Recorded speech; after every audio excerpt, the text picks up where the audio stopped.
You're so ugly, your ears stick out to get away from your face. Well, your mama is Hold it, wait a minute. Don't bring anyone mother into this. She ain't here. If it wasn't for your mother, you wouldn't be here. So remember, when you put down one mother, you put down mothers all over the world.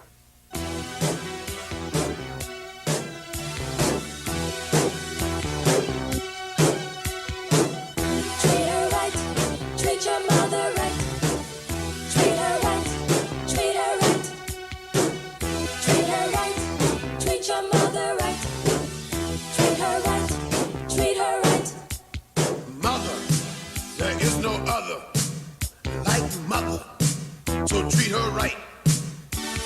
Mother, I always love her. My mother. So treat her right, treat her right. M is for the moan and the miserable groan from the pain that she felt when I was born. O is for the oven with its burning heat, where she stood making sure I had something to eat. T is for the time that she stayed up nights and took my temperature when I wasn't feeling right. H is for the hard-earned money she spent to keep clothes on my back and tried to pay the rent. E is every wrinkle I put on her face and every worry that I caused when I stayed out late. The last letter R is that she taught me respect, and for the room up in heaven that I know she'll get.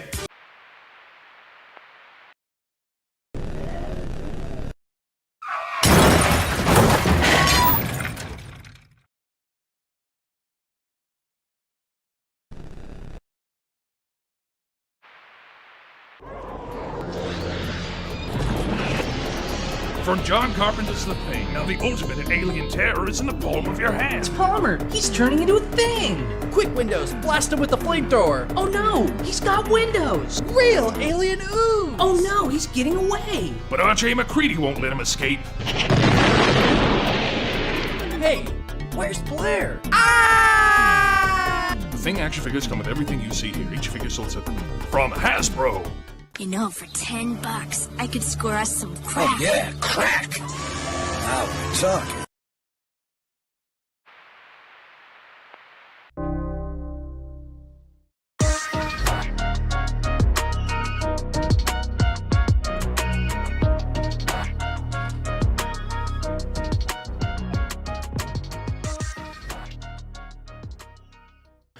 Welcome everybody to another Wednesday night show here on Beyond Wednesdays. We got a pretty packed show, and no market report tonight. I didn't have time to get a market report done. I've been doing some crazy shit, or getting ready for some crazy shit, and I just did not have the time to get it done. But we got a packed show tonight. I mean, we've got tons of news that we're going to talk about. We got a big segment on Sports Illustrated that we've been waiting to talk about for a while now. And it's that fucking good. So, a bunch of other good shit. What's up, guys? What up? What up? How's it going? Another fine Wednesday. Happy Yeah. hump day, as the kids say, I guess. This whole week old started, people, I don't know, man. This whole week started me off from work because I work at a school. So we had Monday off. And then in Houston, it was so cold on Tuesday, they decided to shut the school down. In case of another freeze or whatever. Even though like Tuesday we probably could have made it into work like without any issues, just it being like 20 degrees out. They did that in Atlanta too. Same thing. There was no snow or ice or anything. It was just 20 degrees. Yeah. So everyone's like, stay home. I'm like, okay. That's awesome, man. Those was without snow, man. You know. Yeah, like we never get snow days, right? So this was kind of we get hurricane days. I'm sure you get the same thing in Atlanta. Oh yeah. Yeah. What? It's like kind of like, oh, I can drive through a tropical storm. That's no problem. Like I do that every year. Yeah. Do you guys see the Topps 2024 checklist yet? Series 1? I haven't seen the checklist. No. I saw the card design. No. It kind of threw me off at first, but like it's kind of growing on me now after looking at it a couple more times. I agree. Like I like the direction they're moving. Have you seen the Bowman layout? No. Yeah. Yeah. The 2024 Bowman Yeah. layout. I kind of like it. Dude, I'm bummed Like, because I missed out on a chance at picking up some of those. Yeah. Just by a short period of time.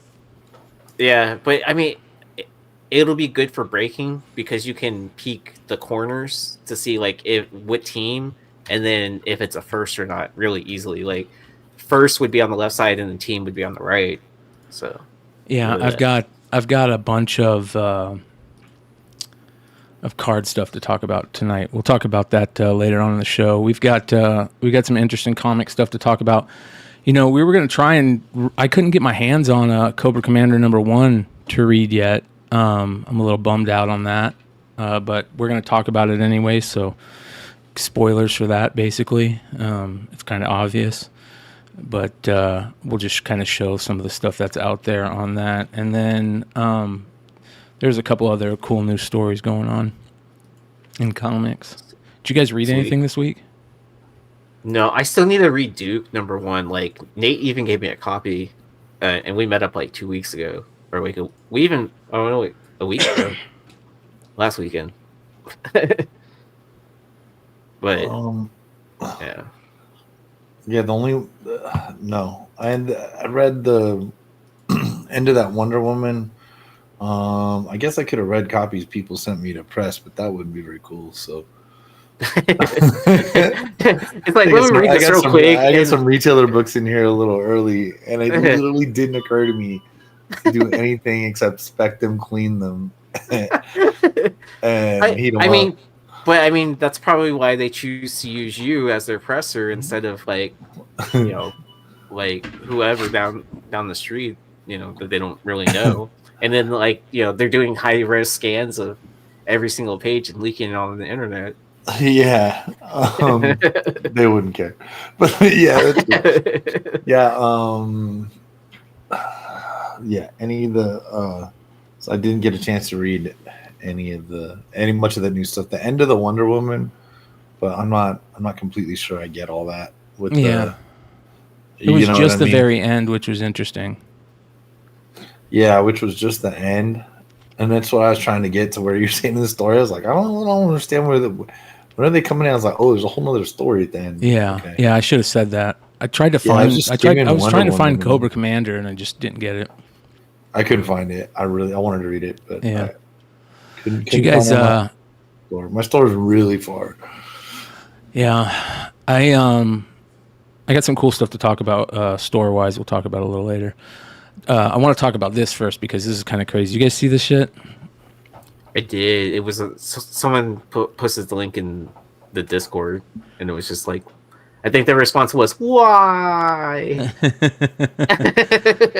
Dude, I feel like Channing Tatum's like just one of us. You know what I mean? Like he's probably exactly like us. Like in his head, he's just like a dork, a nerd that probably did a bunch of drugs and got lucky and fucking fucked a bunch of bitches at a strip club while he's working there, and then just made a great movie career. And now he's like, I just want to make the shit that I grew up doing drugs to and watching on MTV when I was 18 years old. Bring back. Oh, that's me. So that's me. Sorry, that's me. Is he trying to do? Is it supposed to be animated? No, it's live action. You do live action Maxx? Ooh. Yeah. That's wild, dude. Well, I feel like it's like, has he become like that actor that you cast for a project you're not sure is going to get enough legs to actually be made, but gets you enough buzz to make it newsworthy?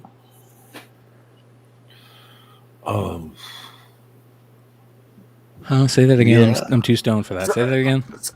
So it's Channing Tatum. Is he the actor that you cast for a movie, but then you ultimately know in your head that it's not going to get made, but you're seeing if it can get any buzz like on the news or on off the internet, whatever, to potentially get more funding, so it can get made or at least put money in people's pockets or whatever. Maybe might be how they play I think he just wants to make cool shit. Okay. The Maxx I do think he legit want to be fucking Gambit. Yeah, he legit wanted to be Gambit. I bet you he's a fucking comic book nerd too. Okay. He's one of those what we used to call high class nerds back in the day. The nerds that like actually maybe smoked weed or were kind of cool to hang out with. Those kind of nerds, high class nerds. He probably wants some more of those Tom Hardy roles. Yeah. You know, is there similar like? Speaking of Tom Hardy, did you see that shit where he's rapping? The rapper? Yeah. No. You guys didn't see that?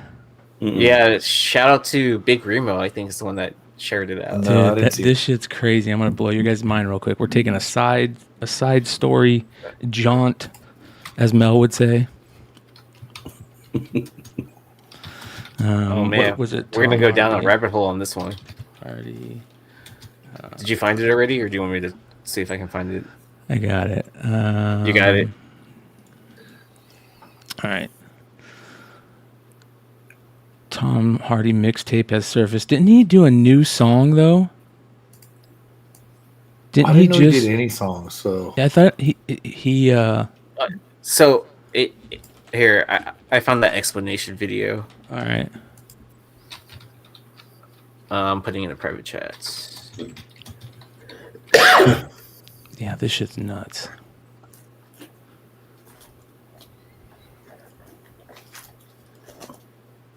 Yeah.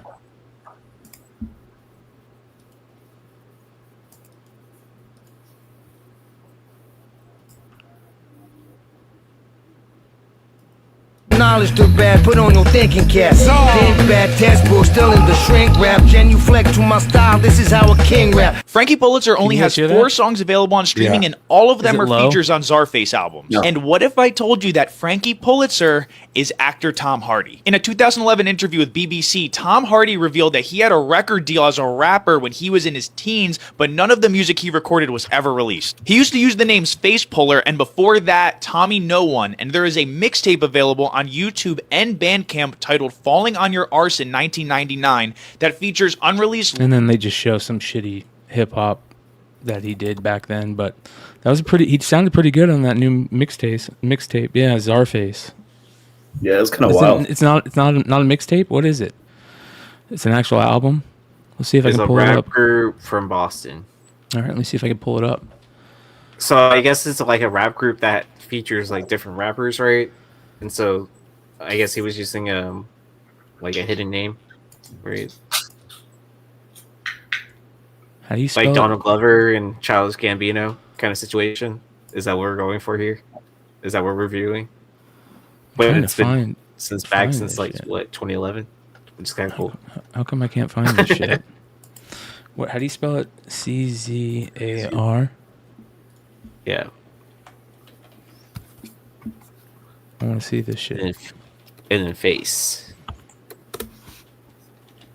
Why isn't this coming up? Are you on Spotify? Oh, it's yeah. It's 7. I forgot about this. It's 7L and Esoteric and Inspect the Deck. That was the group. Wow, really? Holy shit, dude. That's pretty amazing. I think 7L. I'm trying to remember where 7L and Esoteric put out their records. I think it was like Seven Heads Entertainment or something like that back in the day.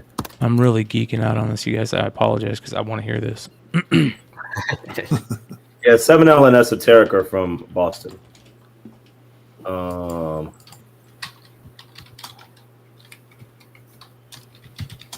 What did he go by? Frankie Pulitzer. We're gonna get copyright strike, but I don't give a fuck.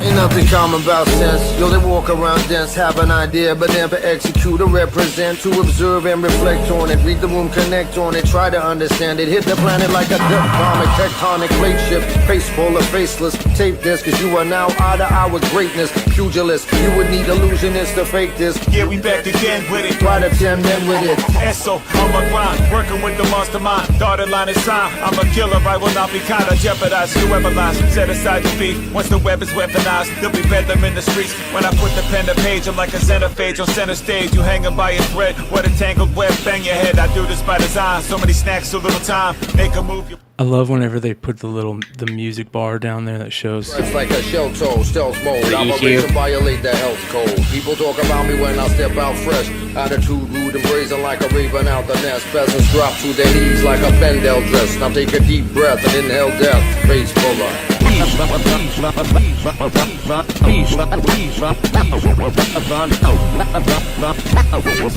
Today's special. Ain't nothing common about sense. Face fuller, creeping out the mist. Holographic myth, who is he? I bleed the fifth. I compliment the bricks in a labyrinth of doom. Put him in the building, he's the baddest in the room. Deploy the decoy, tell your boys we coming through. With the deadly melody, we bring the ruckus like who? When I apply pressure, I take measures that are drastic. My vision board's filled with ninja swords and that's it. You're plastic, well I'm real. The author with the best to offer. Step out of a flying saucer, reciting Geoffrey Chaucer. This is a poetry moment, only opponent is the voice from within. The vertigo brings the spin. Well, rappers say they moving bricks like animating Lego. But wait though, false claims don't make the gang fuego. I'm surprised that I didn't know about this. I felt like I should have heard about that. I feel stupid for not knowing about that. What up, Hood? Yeah, where's the info, Vinny? What You're info? supposed to like that you know. That Have you heard that before? Did you hear that before, Vinny? Oh yeah, I've been out of it the last few days. I'm sure I would have seen it. No, you're supposed to give us years advance notice and stuff like. Did you hear the news from Tom Hardy? Oh man, no, I never knew about that one. I mean, I knew about all those underground groups, and 7L and Esoteric were put out by, and Czarface were put out by Brick Records. I actually know the guy who did that. He used to do our college radio promo back in the day. Oh, nice. Yeah, but I never knew Tom Hardy was actually a rapper. That's crazy. Yeah. What up, Hood? How you doing, brother? Good, man. What How's up? it going? What up? Did you hear about this shit? Did you hear about the Maxx and Channing Tatum doing the Maxx movie? No, I didn't. Channing Tatum's doing the Maxx? That's crazy. Yeah, live action. It says here the primary antagonist in Channing Tatum's Maxx is Mr. Gone, who plays a significant role in the real world and the outback. Mr. Gone's real name is David in the real world, and he appears as an old man with a scarred face. He often wears a trench coat and a hat, so that's the bad guy in it. And if you guys have read Maxx before, you know who Mr. Gone is. So looks like they're going to do the whole thing, man. That's pretty dope. I feel like they need like Tim Burton or Guillermo del Toro to pull this off properly. Or some crazy new cat that we never heard of. Or, you know what I mean? There's got to be somebody out there that's... Oh, well, but definitely someone from the horror side of... I would hope it would be stylized, like super stylized. You know what I mean? Yeah. Like either it looks like Arkham Asylum, the comic did. You know what I mean? Like it's got like that type of feel to it, like really stylized like that, dark. But also kind of have like a this is gonna sound crazy, but like a Tank Girl the movie feel to it, kind of also would be funny. Or a Mad Max. Oh, or even like mean? psychedelic vibe, kind of to it. You know, Brian, the way I look at movies now, like, is that a movie that'll be at the theater for a week and then be on streaming, right? When I go to the movies, I want epic movies again that are in the theater for 3 months, and they keep them to where you can watch them in IMAX, and I want those movies. That's gone. Like all That's these other gone, movies, brother. like are Netflixable. Right? I think tubiable. Here's the problem. Here's the problem, bro. And I hate to be a bummer, but I feel like there's no good directors who want to go that route anymore. Like Christopher Nolan, Quentin Tarantino. There's only a few guys that want their movies to even be in, movie theaters and have that classic feel, and it sucks. I don't know how you make money though. You know what I mean? Yeah. You do shit like this where you maybe try to make some toys and maybe get somebody crazy involved and make a play. Who would have thought that like Thanos' snap fuck up everything, dude. Like, you remember going to those movies and being in a big fucking line, to get some popcorn and bumping into strangers and saying, what do you think? I think it's gonna be good. You know what I mean? And just like no shit. And then seeing each other when you walk out, like, man, that was awesome. And like I haven't had that kind of experience in a long time, man. I mean, when I saw Oppenheimer, that was a fucking event in IMAX. It was, the music was loud in like the first hour and a half, and it was like, what did Albert Einstein say? Because the music, But like, I want those movies. That's all I care about. Like, I am a movie fan. Like these other movies, like, this is going to be made live action or whatever. It's not the same. Like, that's a movie that will be out for a couple of weeks. All these critics will shit can it and have agendas and say, oh, and then they'll rank it that this is where it's at. Well, because you shit on it and made people not want to go see it, and then it's in the theater for a week, and then you have to wait like to go on streaming. Like, I remember where movies were given a chance, they were in the theater, and they were in the theater for longer than a week. Yeah. And now it's a week and then it's out. Well, I mean, you're also talking about a different time of technology too. Like, the amount of time it took from film to come to VHS or DVD, that time period used to be like a year. It used to take like a year to transfer that technology. Then it's, time cut in half, like whenever, like what, Blu-ray or whatever, or dude, you can make a killer movie on your phone, bro. Yes. And to fast forward to today, where like movies are transferred digitally nowadays. Like, I know, but the theater is different though. But I took my wife to go see Back to the Future, and watching it on an IMAX screen, bro. It was like watching it like for the first time, dude. It was that good. Well, I mean, but the technology is there now to transfer it to a movie theater to digitally. I'm surprised that like we haven't seen something like that happen with live social media. It's so easy to make film nowadays, and like you could do something cool. Like if you were some fucking, young director extraordinaire that just wants to do something crazy. Do you remember the movie Rope by Alfred Hitchcock, where it was like all one long scene, the whole movie? Like there was hardly any cuts in it. It was just one long scene. Could you imagine like a young kid just taking the storyline and doing it live as he's like, through the whole, and it becomes a movie, and then they just replay that live thing constantly? I'm surprised kids haven't done cool shit like that. Sorry, Brian McClay stoner facts right there. There were a couple other movies that did that. I can't remember what they were, but I specifically remember one that was like almost like a first-person shooter where it was just straight one shot going through. I don't know if it was like the whole film, but I remember it was a long portion of it. It was like you could sit down and plan it out super cool and like set up, a cool area. Anyways, yeah, man, I think that there's a lot of people that just want to have that old, and I'm with you. I want the old feeling. I used to love going to like, Star Wars whenever the first Star Wars movie, a new Star Wars movie come out. I'd go every fucking opening night, do the fucking whatever night at midnight, get some mushrooms, go watch Star Wars. Every Star Wars movie, man. It would me and two other friends, we would go since 1994, man.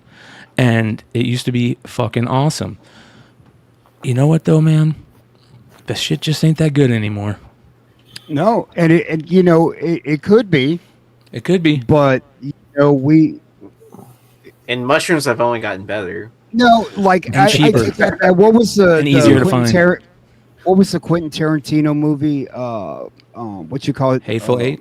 Once Upon a Time. Oh, in Hollywood. Oh man, that was a great movie.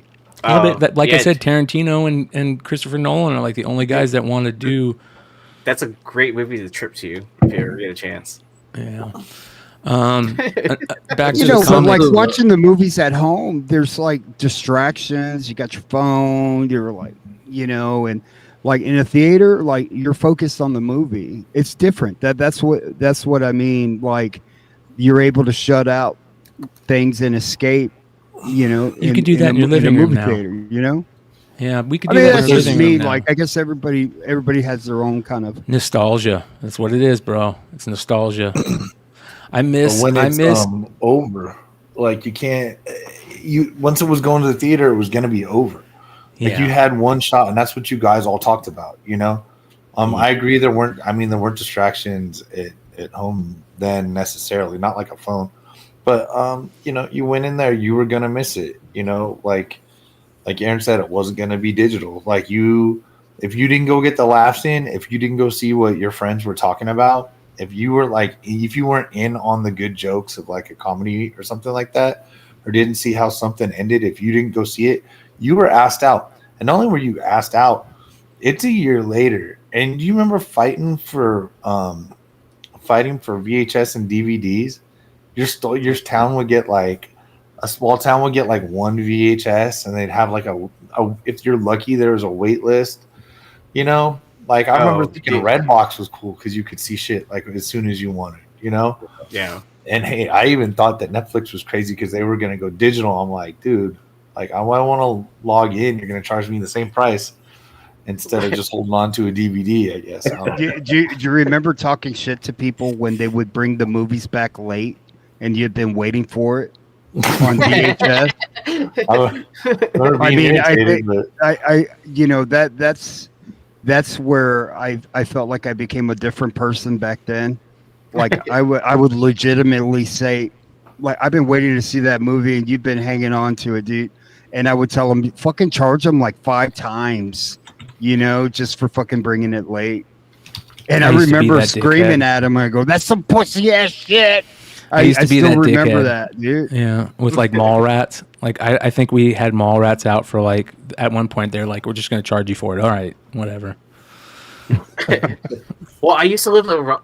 Tell me you were that guy, Brian. Bringing Hey, back man, late. I'll admit it, man. We did not give a fuck about anybody else but us when I was. So I used to live around the corner from a Blockbuster where I could walk to it, and so eventually, like, they got so used to seeing us because we lived around the corner that they didn't like card us or ask our parents like if we could check out anything. So like they didn't care. And then the coolest part about it is like after some like a time period of the movie like getting off the shelf, they would sell all those extra copies besides like, you know, 2 or 3 copies to check out to people.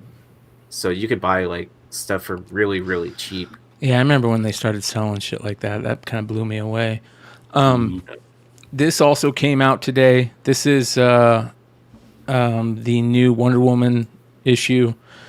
I kind of fucked everybody in the group chat because I'm like, check out Wonder Woman number 5, and I forgot to say, just go to the last couple pages. And at the end of Wonder Woman number 5, they go into the future of the DC universe, and it's that new Trinity chick. That's her name, right? Trinity? What's her name? I forget her name. Called her something. Yeah. The Wonder Woman's daughter or whatever.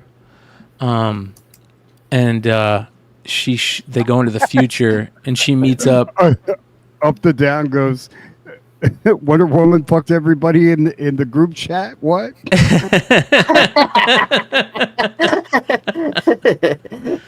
That's classic. Yeah. Sorry.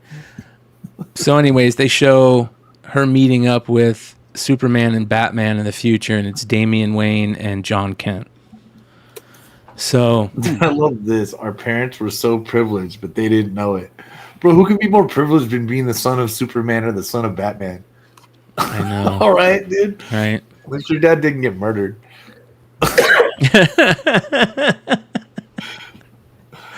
Oh my god, dude. So yeah, we'll see what happens. There's been rumors that they're going to be going into doing this cool like future New Gods, getting back into the New Gods storyline, and which is really cool to me. I think that's great. I'm one of those people that love the New Gods stuff. Like whenever cool current writers are doing it, like Grant Morrison or somebody crazy. And this time it's going to be Tom King, I believe, right? Is it Tom King or? Yeah, Tom King. Yeah. So, yeah, the old gods. So they go into a future and they show some bad guys. They show the old gods, Lex's Legion, Brainia, which is Brainiac's daughter, President Psycho, and the Joker Corps. Yeah, so pretty cool. We'll see how it plays out.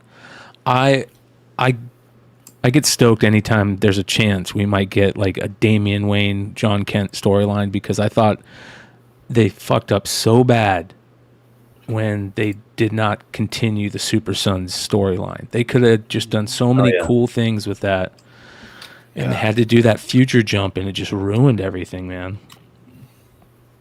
So we'll see how it plays out. And I think it's cool how you see the Grant Morrison, Damian costume, even though it's such a terrible, cheesy costume, but they still play it right. It's such a dumb fucking costume. She kind of looks almost anime-ish. Yeah. It looks like he's wearing a trench coat almost. Yeah, right? Like a bat-style trench coat. Yeah. I wonder what the future of DC Universe is going to look like. I always love those stories if they're done right. I think that's why Kingdom Come was such a great fucking storyline. I want Peacemaker, dude. I want that show back, bro. Hell yeah. Yeah. Yeah. Is it coming back for another season? Those B characters, dude, like you could put like Plastic Man in there, and you can put what's the other Booster Gold. Booster Gold, man, and just have a fucking crazy time with that, dude. There you go. Well, I mean, Booster Gold might be big enough to do its own series, kind of like. Oh wow, look at that, dude! Peacemaker season 2 will be part of the new. Okay, that's badass, dude. Yeah, that's smart. They gotta keep him, Amanda Waller, the extended characters that are in the show. Plus, they're not burning anybody big time, and they literally hit gold with Cena. Oh man, dude! I didn't realize how fucking funny that dude is, man. Did you guys? Well, it shows his range of acting too, right? Because he's been in other dramatic role, action films or whatever. But if you just think of the like poetic raps he did in WWF, or just like he just go on like for like what I mean, the longest time it's doing every time.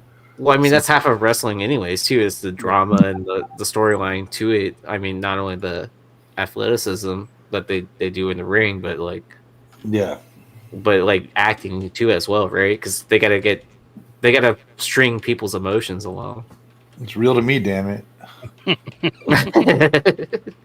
Speaking of real, I don't mean to be a dick, but did you guys happen to see everybody going after the Boys actress for like some crazy plastic surgery thing? Did you guys see that? Well, no. What happened? Dude, she got Aaron Moore already got a bunch of work done. Yeah. It depends. It doesn't look bad. Some could be makeup. So Let me see. At her cheekbones, and then she lost a lot of weight from the first season. I'm trying to. They have a lot of the comparison ones, but here we go. It's one of those. She stopped. I don't. I feel like this isn't true, though, man. Like, look at. I feel like. Don't tell me that's her, bro. I feel like. Yeah. Why? So she went from like the natural look to the. Look up her Instagram or something though, because of course you know what I mean. I don't know. Man, I enjoy the show so much that. Yeah. Like that's a lot. Oh God, that's a lot. But she was already starting to do it each season though. That's why it's like not that. You know what I mean? God, look at that 8-man picture. Yeah, that's straight from her Instagram. And then is it makeup? Is it just makeup? That's more than makeup, right? It's not just makeup. I mean, I don't know if that's just makeup. She looks so much different. Yeah, like it's like implants into the cheek and stuff like that. And lips, all that. Yeah. Maybe you don't even think chin. chicks can like, kind of stuff around contour her that eyes. shit. Yeah, So that guy's little gif right there. Apparently, you know what I mean. It's a sort of good comparison, even though unintended. Wake up before and after. Dude, let me tell you how girls are, dude. They'll read something that other chicks will be hating on them, and they'll be saying, like, I think she looks fat, her face looks fat, and that shit will fucking eat at their minds, dude. And if they got money to go make a change, dude, they're like, they're all in it. Well, new tits. Well, I mean, she's also on social media, right? Obviously, and then you know, like if she's not reading the comments herself or whatever, you know, someone else is probably reading the comments to her, and so like that shit like eats away at you after a while, right? Yeah. I mean, I'm sure we've gotten it before too, like being on so many. I don't know, dude. I'm a little too old to give a fuck about that anymore. You know what I mean? I think we're all in that club, like, right? I'm a little too old to be like, if somebody calls me a fat putting ass, ourselves I'm like, down before anybody does, right? Yeah. That's true. I'm a piece of shit. I'm a loser. Yeah. I mean, I like I've been much worse, myself, brother. So. Right? It motivates me, man. Did Remember, you like guys? Bruce Willis in The Last Boy Scout? You looked in the mirror and you're gonna lose. You're a piece of shit. I remember, dude. That's one movie I did see in the movie theater. I remember seeing my my dad and my best friend's dad were our basketball coaches, and they took us to see that after practice one night. Oh man, cool. I took the whole team. It was badass. Did you guys see? I thought you were about to tell us that they were in the movie. No. Did you guys see the new Cobra Commander 1 in 100? Or is it the 1 in 100? Yeah, 1 in 100. I think that's the John Boy 1 in 100, right? Nice. Yeah. Look how good that looks, bro. Yeah, Oh my god. John Boy, who just bought a 9.9 of one of his own books off my eBay. Yeah. You can afford it after knocking out hits like this. I didn't know. I accepted the offer. I didn't know until I printed the label. Nice. Dude, he's always been a great fucking artist. Totally. Yeah. Oh, he's really cool to talk to too. Look how good that shit is, bro. Mm-hmm. The foil has like a speckle almost to it that looks so good. I don't know if they're they're probably hitting it with a light. It's probably really dull when you get it in hand. Like if it's not and they figured out the foil game, then I'm happy. But if it's really dull, I'm gonna be pissed off. It's probably not that dull, but there's not. Okay, so there's a difference in. If anybody's in the chat got it, let me know how dull it is. Didn't Nate get it? Nate did get it, yeah. Yeah, because he got all the other incentives too. Yeah, Nate don't fuck around, dude. You just get them all, dude. You know. Well, he has it worked out well with his shop or whatever that he can pre-order books on top of their order. Let me back in 2 seconds. This is pretty unreal. But he's done some favors for them too as well. Like, did you guys see the interiors of the book at all? Did it come out today? Yeah. Yeah, I need to go check it out. Yeah, check this out. So, they show Megatron. Nobody's seen Megatron yet. And you guys have been reading Transformers. Have you guys been reading Transformers? Transformers is fucking good, dude. I didn't continue on. So in Transformers world, when Jetfire showed up, Jetfire set an awakening in the Transformers, and certain Transformers were waking up, and Starscream was the first one to wake up, right? And he just started fucking up all these other Transformers, and then Optimus Prime wakes up and they start fighting, right? So nobody's seen or heard of Megatron yet. Megatron hasn't woken up, and he shows up in the end of Cobra Commander #1. So pretty crazy, dude. Crazy. Yeah. It looks like it's a good read. Looks like it's a good read. So damn, that is good though. That is dope. Yeah, so let me show you. We'll go shameless plug, but here's the Duke #1. It's the Maria Wolf. Nice. See, this is the foil. So the thing is, there's the foil, like you want to think of it like the '80s foil. See the cover. This is like it's basically cardstock. Yeah. So if you guys have seen, some of the new stuff you're gonna see foil, is where you're gonna how you're gonna go with this. They're not dull. They look good in your hand. A lot better than you're gonna be able to take a picture of them. Which is Super chat not enabled. Super chat should be enabled. Which is why, you know what I mean. Oh man, do we ever get copyright struck from that song? Oh man, let me take a look. Go ahead, Sean. So there's that. So they're gonna look flat. I'm sure it's the same thing. This is what they're coming up with now. I mean, this is better because you're not going to get as many fingerprints and stuff like that. Yeah. Some things are shinier that way, and I'm telling you, there's no way that these all look better. They all look better in your hand, in your hand. See what, bro, that looks so good, dude. It's like almost it's like camo, dude. Yeah. Yeah. I wish these are pretty good. And that's a 1 in 100, 1 in 100. Not what I'm showing. These are This is a open. These are from our boys. So these Rups, JJ's, One Comics, and Big Clutch. So they dropped this one. This is Maria Wolf. I don't know. Go to bigclutch.com or One Comics, and I think it's bigclutch.com. I don't there, and then you'll be able to find. They got copies for sale. But yeah. So anyway, but I think they're really nice. I think they're more likely to come in. They're less likely to get scratched. They're less likely to need like super press or anything like that. So I don't know. There we go. Fucking A. Appreciate that, E. Yeah, no problem.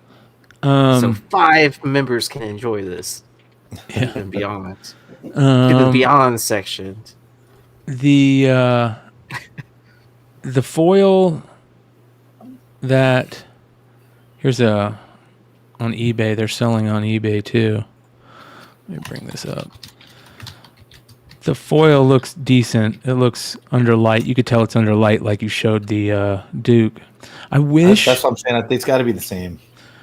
I fucking wish that they would figure out that chromium style. You know what I mean? Like, yeah, the OG shit, dude. Yeah, the one that looks like a fucking almost hologram. It pops it looks so good. Probably just super expensive, man. I don't care, man. Make it good. DC, everybody's complaining about DC's paper now, their paper quality and their cover quality and all this shit. So comic companies are just, like everybody else, they're tighten things up, man. So Cobra Commander stuff is selling though, which is interesting. Sweet. Enjoy those memberships. Yeah. These things, the holofoil stuff, dude. Good old days. Yes, fucking A, that X-Men shit. That shit's bright and fun. I love these all wraparounds. Yeah, these are better. They must, but I mean, I don't know, man. Maybe I don't know the deal. Maybe it cost them a lot of, they probably cost a whole lot to do this, dude. That's my guess. 125, 130, 149. That's good. And you know what's good in this one, man? If it didn't take a hit and it is that cardstock, you're probably looking at an unpressed 9.8. Yeah, my dog's barking at something. I'm gonna go check on her here real quick. So about anybody could probably. Yeah, I'll be right back. Man, I missed that Duke ash can so many times throughout New York City Comic Con. Whenever Clutch would drop a link on, whatever. Really? Yeah. I sold them one. No, I mean, but I did buy them off his show. I didn't get them from him. I was trying to buy it off the show, like just through the eBay link or whatever. For the times that it was actually allowed to ship, like I didn't want to ask for special treatment or anything like that. Yeah. I feel weird about that. My wife lost my cat, bro. No way. My cat's an inside cat and always stays in the house, dude. And for some reason, she let the cat out. The cat is scared as shit. We call him Thuggy, right? Mm-hmm. And like he'll put his paw out and I'm like, nah, I ain't going out. Somehow she got him to go outside. And now we like on my Ring app, I posted a pic, and then my wife put it on Facebook, and then somebody contacted me saying, "Hey, I saw on Facebook, it looks like the same cat." I go, "Yeah, that's my wife. She posted on there." And he goes, "Okay." Like this motherfucker's connecting the dots from my wife's post to my post. I go, "Bro, we're in the same house, same fucking cat, dude." You know, it just kept on hitting us up, bro. And then he was hitting up my wife. "Hey, I saw there was a Ring app and it looked like the cat that you posted." What the fuck, bro? Weird. And now I've got my nieces staying with me, and they're twins. They're little, and they're attached to the cat. So they're like, "Joe, Dougie, he's gone." Right? So now she's going to have to do the Fokker thing where you go and get an imitation cat and fucking paint it like Gaylord Fokker, dude. I'm from Meet the Parents, bro. I'm serious, dude. I mean, like, I would assume that, you know, since it's not an outdoor cat, that it probably just went up to someone's house or whatever, and it's just housed by someone since it's so cold. Yeah, I mean, but he's such a pussy, dude. Like, he probably got his ass kicked by another cat, dude. It's probably just like somewhere around the house too. Honestly, No, I saw him on the Ring app. He was outside, and then there was a delay, and then he disappeared, bro. Oh damn! Yeah. So I don't know which way he went. Oh, so like the ether like ate him, huh? Yeah, dude. Probably Chihuahua got him, dude. Probably went back to its home planet, or maybe you secretly had that. Right, he's a fucking flirkin', dude. Yeah. That David Mack is amazing. Yeah. It's what is that? connecting, 1 in too. 250, or is it? Yeah. Something ridiculous. I'm gonna hit up David Mack right now to buy the OA. Bro, that is badass. That one's actually kind of cool. That's badass. Yeah. That's cool. Yeah. I like Bro, it. I mean, they're bringing it on these books, dude. Like, Yeah, I like all of them. Well, check this one. I out. like how When you only have 4, yeah, more. Oh, the Maria Wolf, yeah.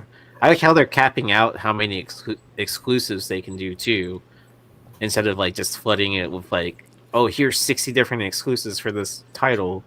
I mean, this is a lot. This is a lot. How many they're doing it? It's only like 12 2 versions of each one. It's like 12, right, or something like that. It's not that many. It's compared to like 60, 30. Yeah. Ooh, look at this. We're gonna get some dreadnoughts in the fucking issue number 2. look at that, bro. That is bad fucking ass right there, dude. He looks all punk rock and Reminds me young of that and shit. Jackal Chainsaw video. Oh man, this reminds me. Totally, just takes me back. The chainsaw takes me back to the toy, man. Yeah.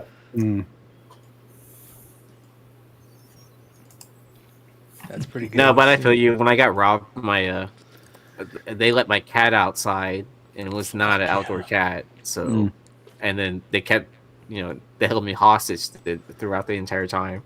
So I didn't get to go look for my cat after I just got a bunch of stuff stolen. So that was Who held you hostage, bro? just some like fake gangster kids or whatever. This was like years ago. Damn, like, Bro, you never told me that you were held. Also, was it a home invasion, bro? I'll explain off air. Oh, okay. Yeah, bro, you need. It's a funny story though. Now that I look back, you need to get a weapon, bro. Yeah, it's a funny story, so I'll tell you about it off air. Okay. I don't need it out there on the internet. Hopefully they're dead. Hopefully they're dead, bro. That would be funny. Karma's a bitch, that's right? ridiculous, bro. Yeah. Never knew that, dude. Did you guys see this? You remember we talked about? I think we talked about it on Saturday. The ThunderCats #1 coming out. The Rob Liefeld. Oh, dude. Oh yeah. Oh, for the Kickstarter, right? Yeah. They killed it on their pre-orders. They set records, I guess, for Dynamite. Dude, they had that's another one that had like a million. So they had something like 8 or 10 covers, and then for every cover they had a foil, a metal, a Virgin, a black and white for every one of them, dude. There's like 7 different versions of the same Perillo cover, the Nakayama cover. There's a lot of good covers, but like I started ordering, putting in my pre-order cart, and then I was like, oh man, hell yeah, oh Perillo's got one. And I was like, oh wait, I can get the Virgin, it's a ratio. Oh wait, I can get the foil that's ratio. Oh wait, I can get the metal foil special edition limited to, and I was like, I literally emptied the cart. I was like, dude, I don't have time to go through all this shit, dude. You mean you didn't get the red ink sketch drawing, and then I got nothing, man. Absolutely friggin' nothing. And it's when they get into the double letters, right? The double letters for the covers, like that's when you know it's way too much. Yeah, and they're still out. I think you could still order some of them. It's Dynamite. Come here. Yeah. But I mean, was it specifically that Liefeld cover that got 100,000 copies, or is it? No. Does it equate to people ordered 100,000 copies to qualify for that Liefeld cover?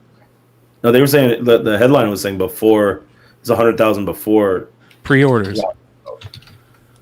So maybe they didn't even introduce that reward until final order cutoff. Yeah. Oh, okay, gotcha. So like because they had the initial order, right, which is like what 3 months before, and then they start printing it at that point in time, and then they do FOC, right? Yeah. And they kind of guesstimate like about how much over people are going to order from the initial orders, right? It's kind of funny how he starts with the part that you always instantly recognize as a Liefeld drawing, right? Yeah. That's cool. It's crazy. Let's see. I think we already posted the fucking the cover. What is that? Oh, it's AI art. I mean, I guess, yeah. I don't know. Let's see what Dynamite said on their site. Dynamite and Warner Brothers Discovery make deal to bring ThunderCats. Oh, this is an old one. Dude, they've been killing it on the IPs they've been getting. To be honest. It's pretty nuts. Dynamite Entertainment ThunderCats #1 could revitalize the franchise as advanced pre-orders skyrocket. I should just be happy that. How much did I have to do with all those variants? So?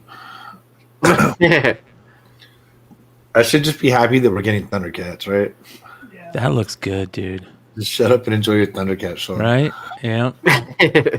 The only thing, this looks good other than Lino. No, Lino that looks badass, dude. That's a good cover. Look at Lino. Are you gonna buy one to read at the very least, or Mama! be on your cool list? Meow. Perillo does her for the issue #2.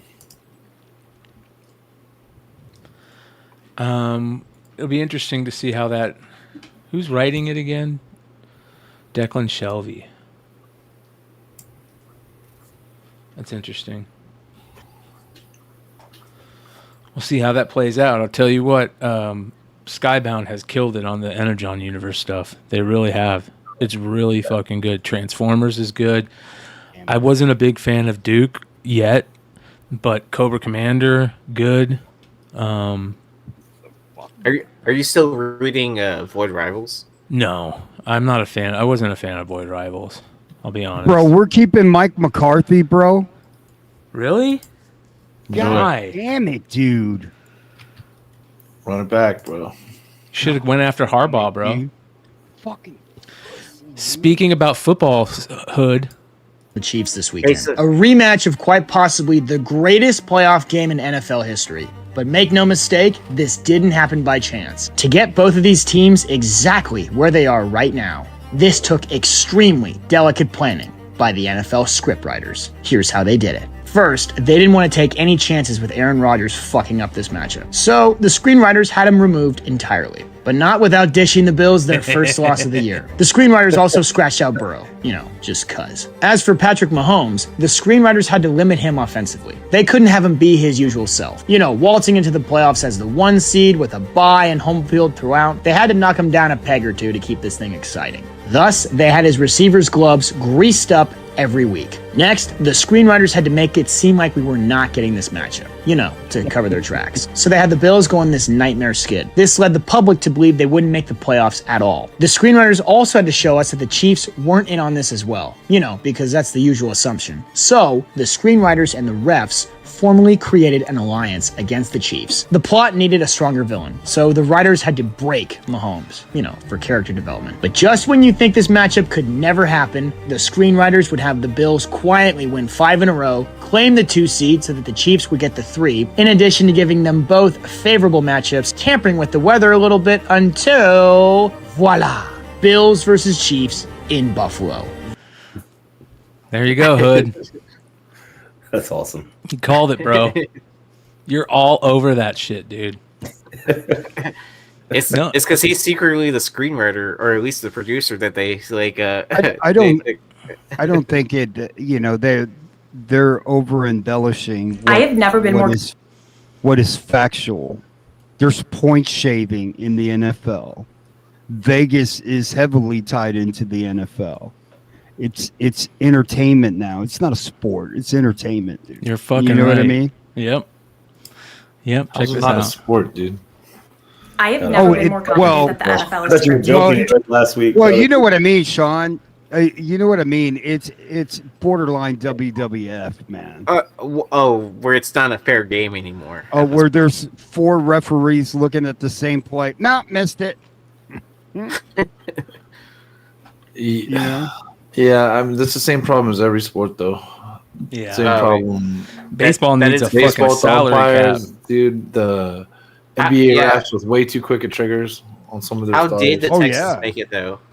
Let me know how the Texans made it. You used to be able to punch people. When we were kids and our dads were saying get off our lawn, to my NBA people punch each other to get thrown out of games. And Joe, should I send you a Texans hat? Hey, did you guys see the top 10 of cover price this week? No. You guys are going to trip. Check this out. All but 2 books are Ultimate Spider-Man. How did that Echo book get in there, bro? Because it's a mover and shaker. Yeah. No, I would assume copies are number of flying. sales, dude. That's all. Yeah, exactly, dude. Jesse told me I was hanging out in Jesse's shop for a while yesterday, and I asked him. I said, "Hey, did you read Ultimate Spider-Man?" He's like, "No, didn't get a chance. They sold out like immediately. Every copy. Good. It was a good Fucking read. A. I told you, it set up a bunch of new shit. Yeah. Hey, if you can excite me over a new Spider-Man book, I haven't been excited over a Spider-Man book in my whole Dude, life. I was pleasantly surprised, bro. Like that's what Spider-Man's been lacking for a long time is a good writer, man. And you say what you want about Hickman, but like his Avengers run was exquisite. It was awesome, bro. Yeah.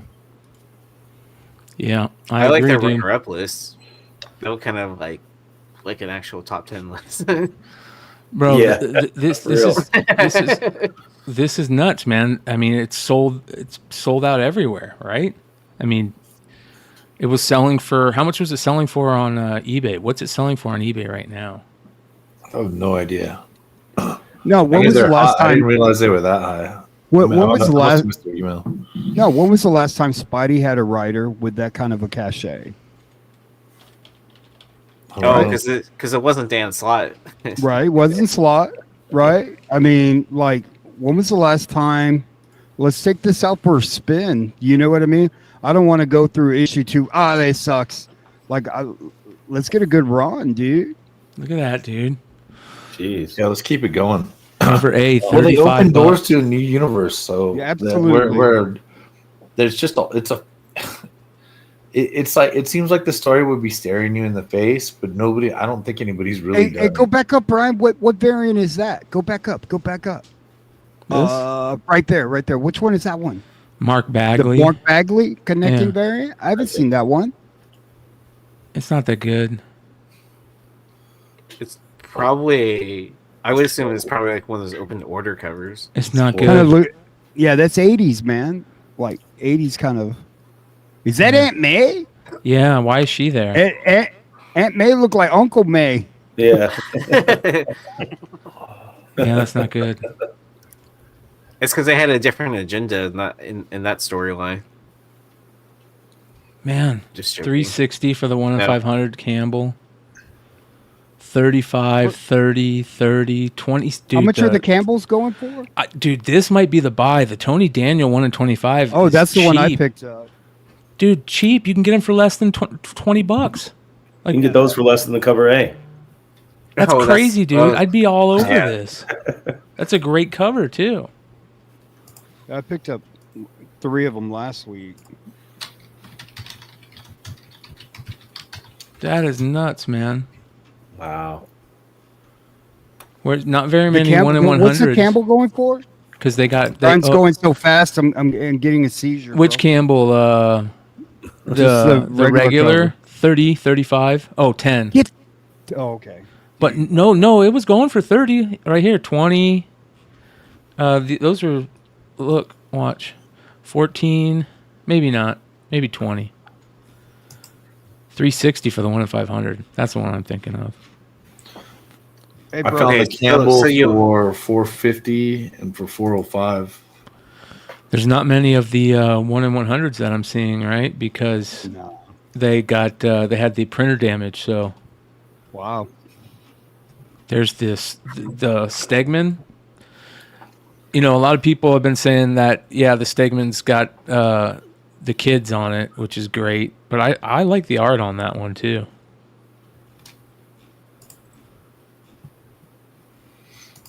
There's a 1 in 100. $83. Not bad. Man, yeah, there's a couple nice plays. I think those Tony Daniels. I like the Nick Klein. Where's the Nick Klein? That was another one that had printer error. I don't see very many of that one right now. I haven't seen one.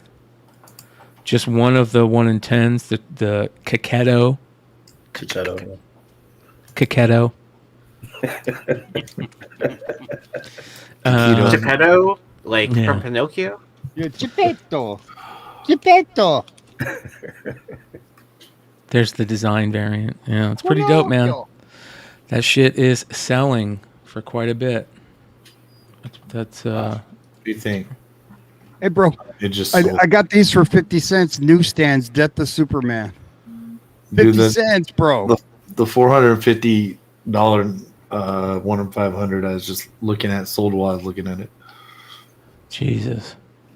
Look at newsstands, bro. Look at Nice. Yeah, 10 of them, dude. bro. What print? Like they're crispy.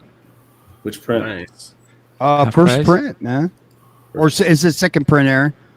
The white is the first, right? And the yellow second. It Blue would have is third. in the number box. It would have a Roman numeral 2 in there. Oh, If it okay, was- then it's a first print. If it was a second or any additional print, they do. You know, I'm gonna whatever send the them Roman off, numeral- dude. I'm gonna send them off. Try and get a 9.9. Hey, Are you gonna pre-screen?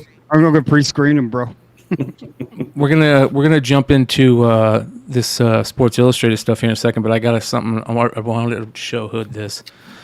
This is one of the few reasons why Star Wars keeps me hanging by a thread, because they do shit like this.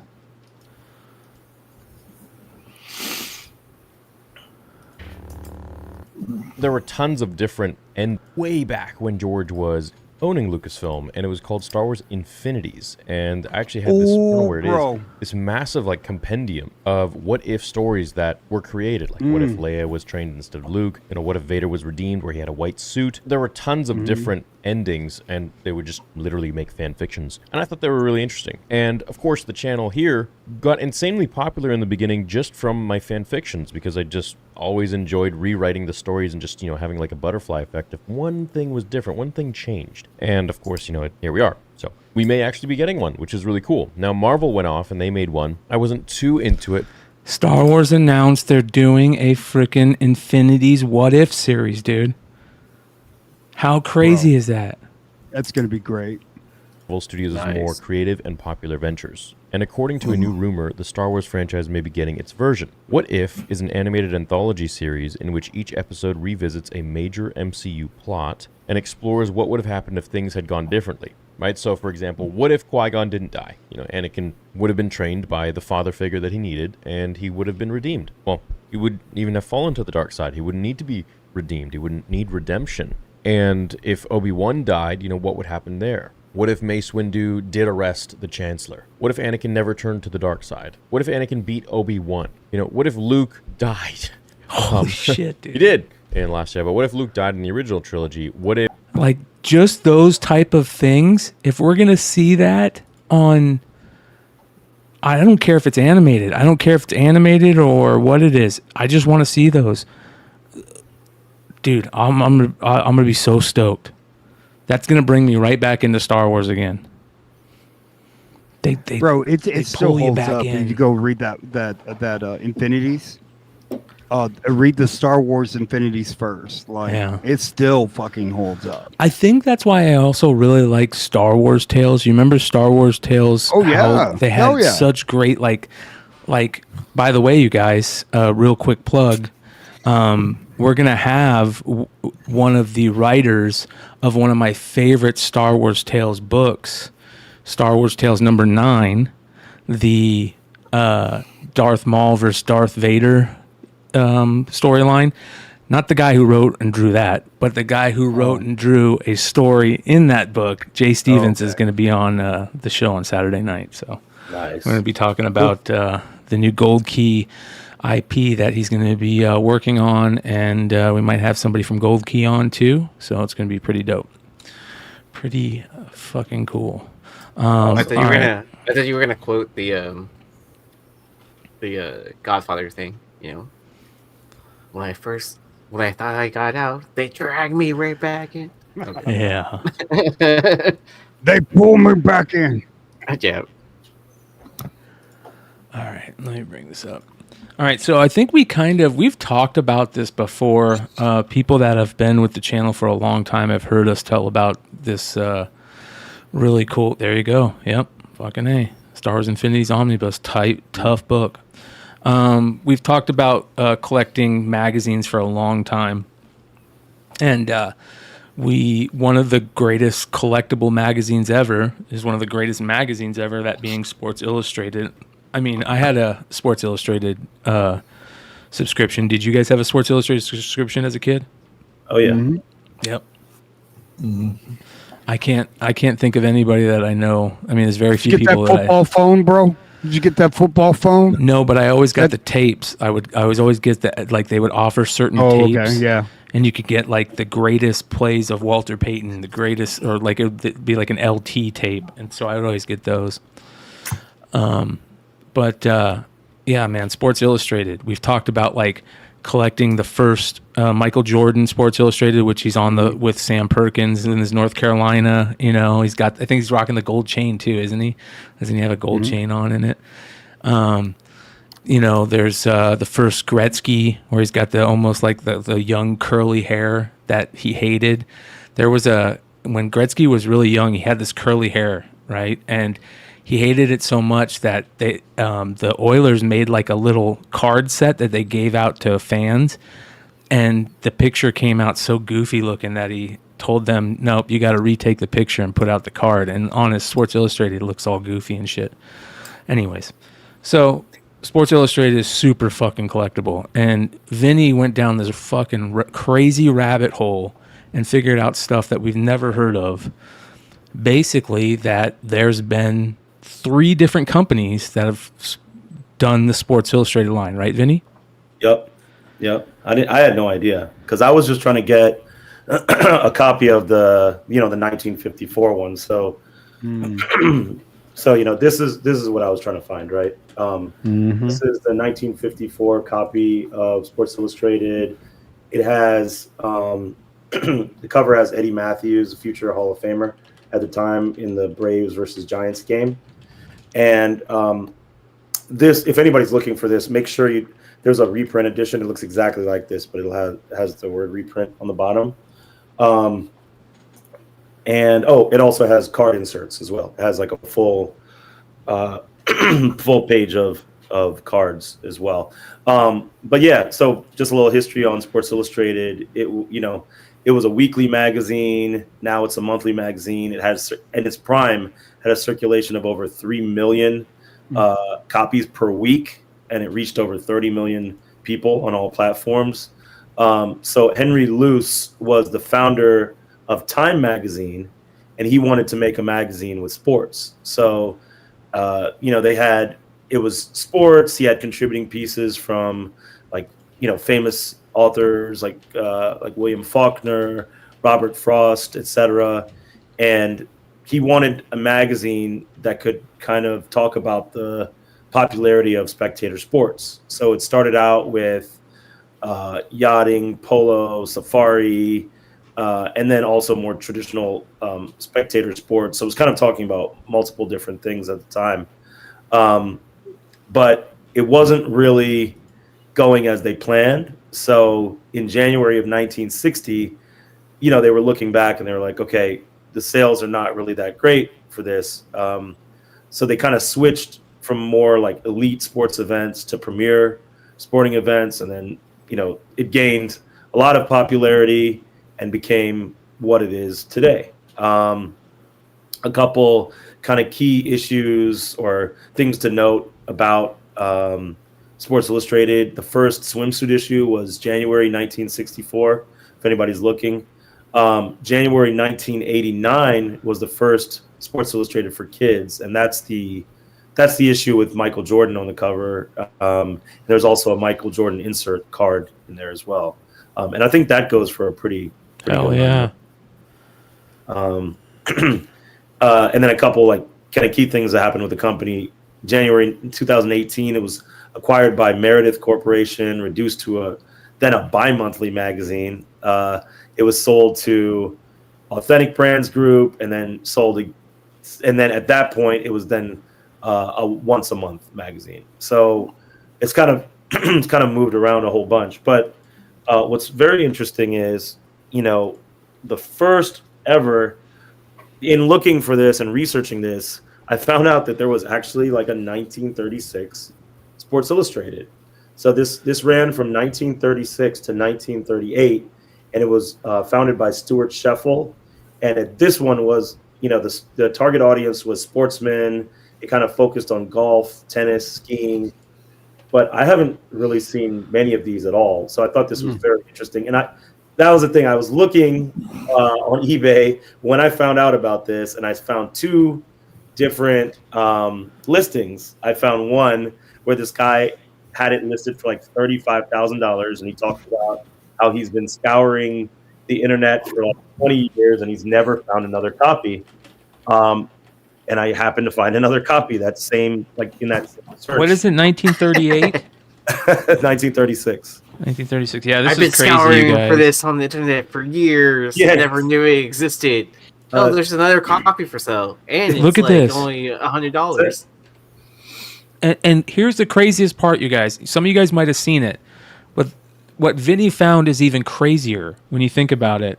I mean, first of all, it took him down this crazy rabbit hole of learning the history, the publishing history of the Sports Illustrated magazine. And, we think of the 1960s, 50s issues as the only Sports Illustrated. But to know that there's basically two magazines before it, 2 volumes, right, before it.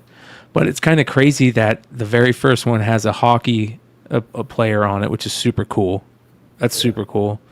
Man, this is awesome right here. $35,000. Well, check this out, you guys. Look at Vinny's.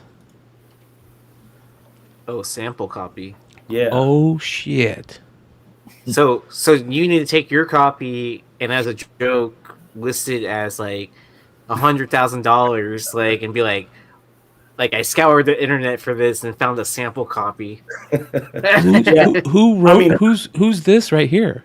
I don't know. It's probably the person who owned it. You know how they do on comic books. People used to just write their names on the magazine or book, and like those old, like the 1930s and 40s and 50s. I wonder if this is the guy that owned the sample copy. Maybe he worked for him, or the sample copy where it says it on the left in the middle under 25 cents.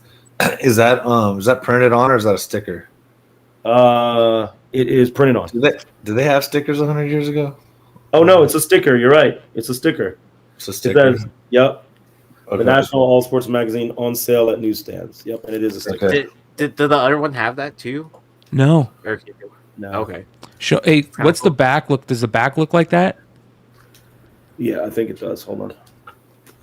As he pulls it out, it turns to dust. I try to be careful with this thing because actually the cover is the spine split. It is the exact same back. Okay. Yeah. Okay. Yeah. So found that, and then I was like, okay, that is amazing, really cool. I mean, the thing is, I haven't really seen anybody talk about that before. I've kind of, just from watching stuff, or maybe I've just never run across it. But I thought that was a really interesting find, and I think it's something to look for. I mean, if I found it once, I don't know. What's maybe the name on the front? What's that? Oh, what's the the guy's name? Actually, it's a girl's name, Margaret Bottom, and it says 1938. Huh, Whoa, that's interesting. Vinny knows how to recursive. Amazing. Just had to learn that back in the day. Yeah, I learned how to write cursive too. I'm not that young. That is so crazy, bro. That is nuts. Yeah. So, and then it was sold to Dell Publications, and then Dell put this out in 1949. This is the first issue of that run.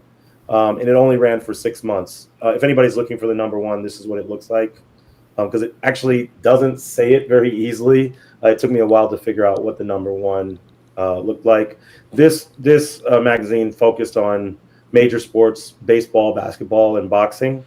And then they sold the rights to Time Magazine's co-founder for $5,000 and a lifetime subscription to the name's owner. So the person who's, when they sold this, they got a lifetime subscription to the new Sports Illustrated, and they sold everything away for $5,000. Do you think they still have their subscription?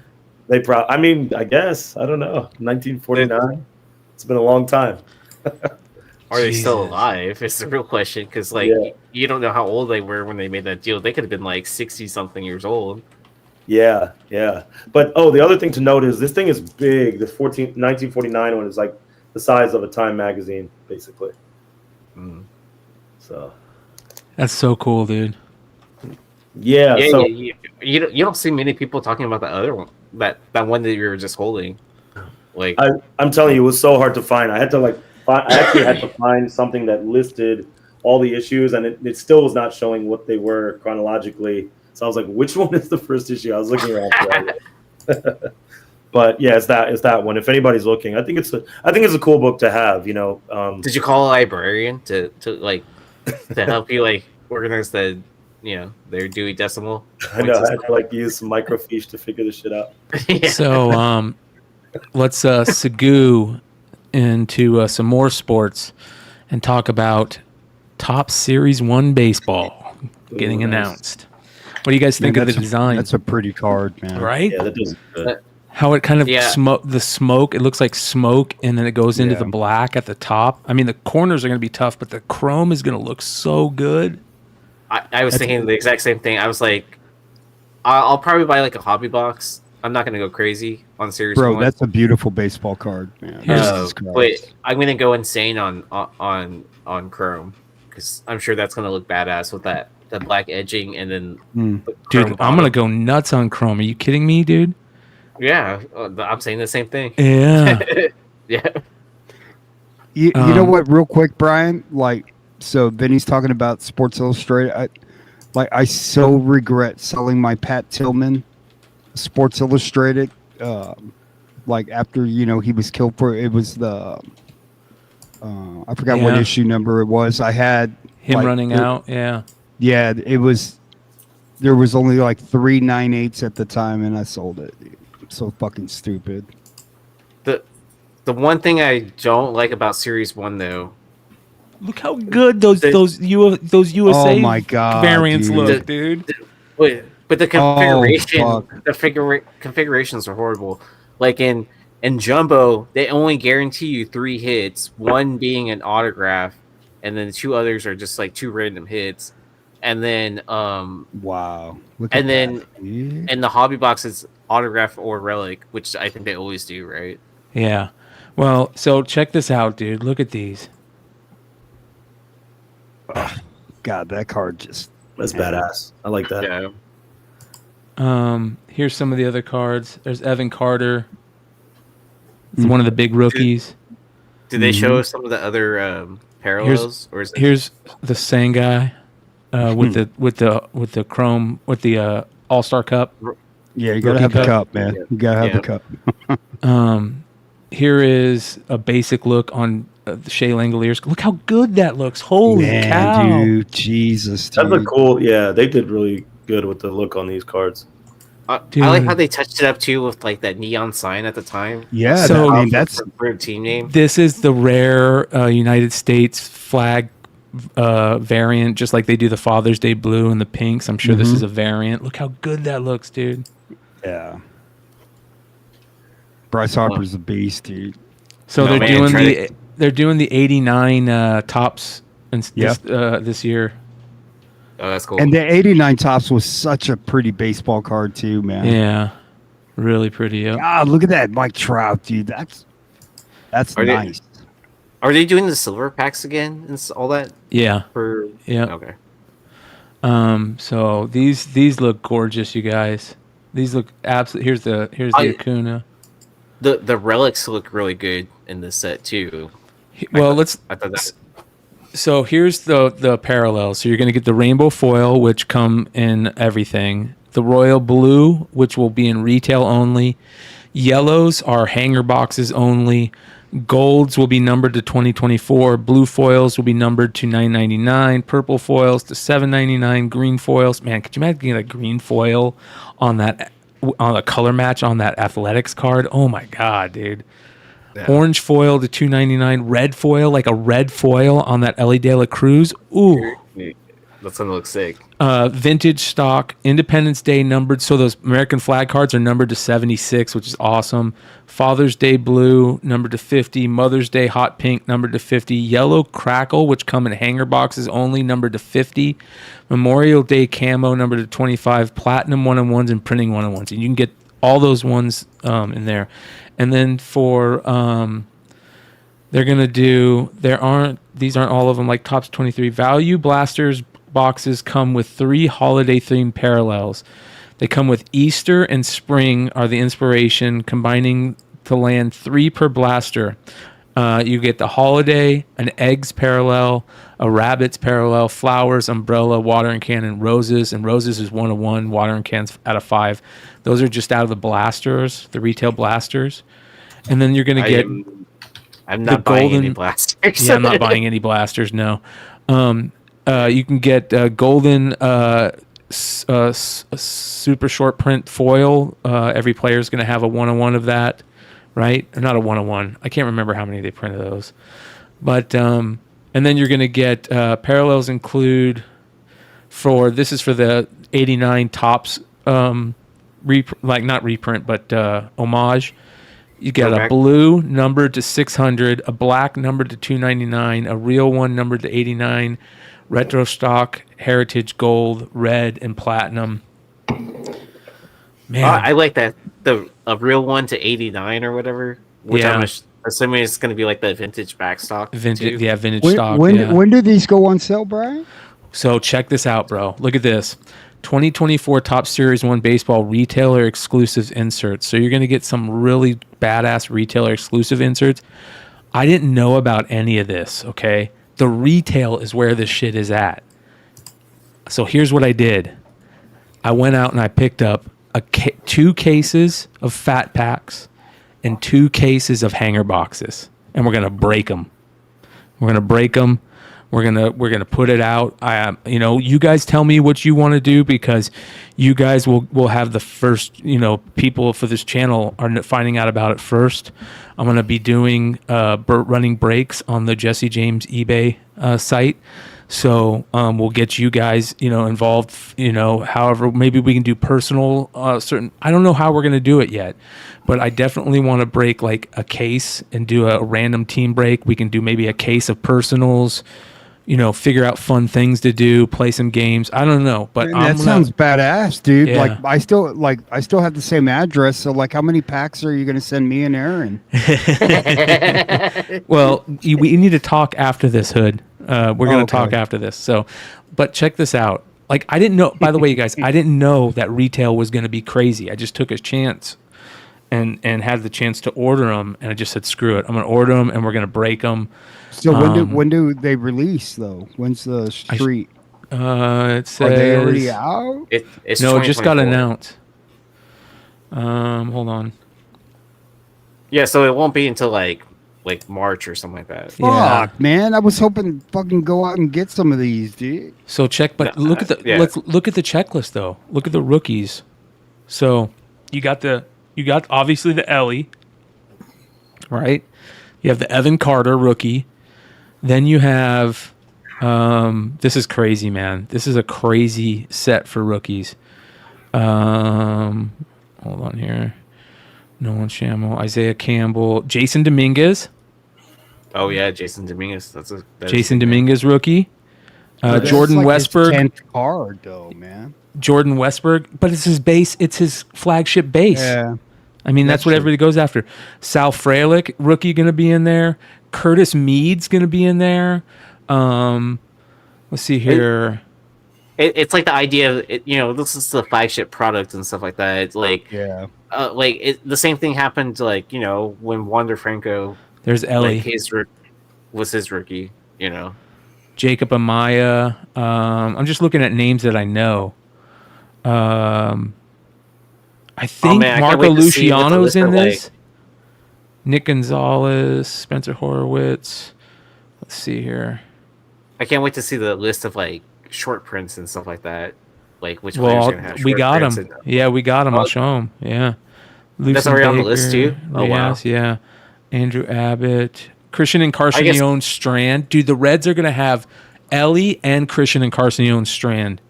Dude, those are gonna look so good. Here we go. Look, Ronnie Mauricio, the Mets. That's huge. He's their probably top prospect, top two prospects.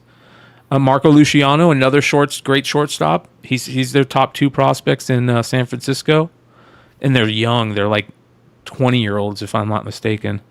Luciano, he got called up at the end of the year, didn't he? Yep. Tyler Soderstrom with the Athletics. Colton Cowser, another freaking Oriole rookie. Holy cow!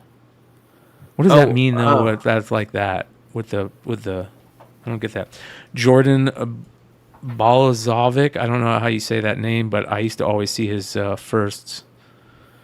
Is Blaze Jordan going to be in this then? No, not this. Not this first series. Here's Evan Carter of Texas. Henry Davis. Oh wow, Henry Davis! Wow. Yep. Nice. First pick of Pittsburgh. Yeah, I have one of his autos, and I have a couple of his Bowman first. Let's see here, who else? So they should show the short prints here. Anyways, man, this is gonna be crazy. So, what do you think the Ohtani Dodger update card? Bro, hold on. So that's Series 1. Series 1 is stacked. Think about Series 2. Jackson Holiday, Chorrillo.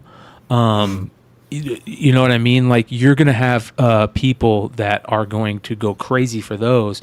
You throw in that. What about the rookie from Arizona? Would he be in Series 2 or would he be updated? Jordan Lawler, probably. Yeah, Jordan Lawler. Yep, Jordan Lawler. Otani and the Dodger blue is going to be the card, bro. That's what I was thinking of earlier. I was thinking of Jordan Lawler. I'm sorry, Sean. Sorry, Sean. Yeah, I know. I mean, there's Dodgers already have a big fan base and stuff like that, and as an owner of quite a few Otani cards, they are interested, even if they're in the Angels uniform. Yeah, So like I easily sold a Sapphire not too long ago, and that was because the background's now blue on that. Mauricio tore his ACL last month. Oh no, that sucks. What? Dude, that what sucks. happened? The Mets guy, Ronnie Mauricio. What happened? He tore his ACL. He's out until summer. Yeah, he's out until summer. Oh, so would there be an asterisk towards that because of him not playing enough games in Major League? And so, like, they would probably take that card out and put it in. No, they go off of the at bats, right? So it's like 80. Yeah. Oh, just 80. Yeah, and so like if you didn't play enough regular season games, like, and then because like what I think it's like what Ellie barely squeezed in there, but like they were pushing his card till 2024 anyways. Like I think there's a certain date they go by too. It's like June something, like June 1st or something like that. If you haven't played a major league game by then you're like you won't be in until the next year's product. What did Acuna have? He had a 40 home runs, 60 stolen bases. Is that what he had? Yeah. 60, like 40, 40? 60? Yeah, something like that. Yeah, like Ellie De La Cruz could be a 50-50 guy. Oh, yeah. Well, I feel like as long as he works on the mechanics of it not swinging at everything, I think he'll be okay. Like, he's still young, right? Because, like, his Bowman First is in, what, 2021? Or is it 22? Yeah. Bowman First is in 2022. Yeah, so, I mean, like, for him to already get called up already this early into his career, I mean, I don't know how old he is. Dude, he was 40-70. Hood. 40-70? 41-73 for Acuna. What's more impressive, though? 50-50. You get 50-50? 50 I don't home know, runs, dude. 50 stolen bases, man. Stolen bases, man. Yeah, I mean, I get it. It's more stolen bases, but just to have the Yeah, the 50, probably. I think you're right, but he's so close, man. 41. Oh, man. Acuna is, like, he had one hell of a year, man. Yeah. And think, It's like, incredible. this year could have multiple players like that, right? If Dominguez turns into something amazing, that's a long shot, but I think there's a chance, right? De La Cruz, Jackson Holiday is going to blow the league up. Chirrillo, they're talking about like he's a stud. And then there's like players that are going to come up. Jordan Lawler could be really good. Like, this is going to be nuts. And you have to think of all those players that are getting off their sophomore slumps too. So then you also have like Julio Rodriguez, Jeremy Pena, like that whole class. Like, they were in their sophomore slumps last year, right? So I'm excited to see what they do. Their third year. Did you guys see this? The 1-of-1? Oh no. So I don't know why. I don't understand this. Everybody's making a big deal of this, like they didn't know that this isn't real. When this came out, we all knew it was photoshopped, right? I knew it was photoshopped. Yeah. Like we talked about it being photoshopped. Like this picture never happened. Yeah. Like you'd be lucky to find a picture of him wearing the Expo hat. Yeah. I mean, like. Yeah, he never wore a uniform. So basically, but they found out where this image came from. So they took an image of Darren Fletcher from that time period, and they found, check this out, they found this crazy image of Tom Brady wearing a baseball uniform. And they just took his face, and then they kept the hat on his face, right? But they brought his shoulders too, if you notice. If you look at the two images next to each other, like they brought in that guy's shoulders. So hold on, let me bring up the other one.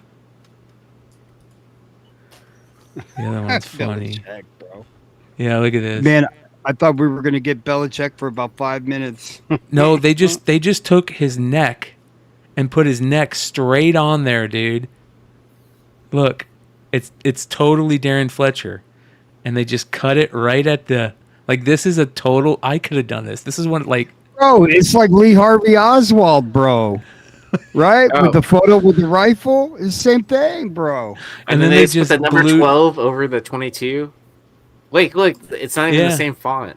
Yeah. Yeah. No, the Montreal is the same font, but the 12 they changed to Tom Brady's number. Yeah, the 22 or 20 whatever is totally different. And then they just took font. Look how wide the white is, you know. They took this hat and then just blued it out a little bit darker and put an Expos.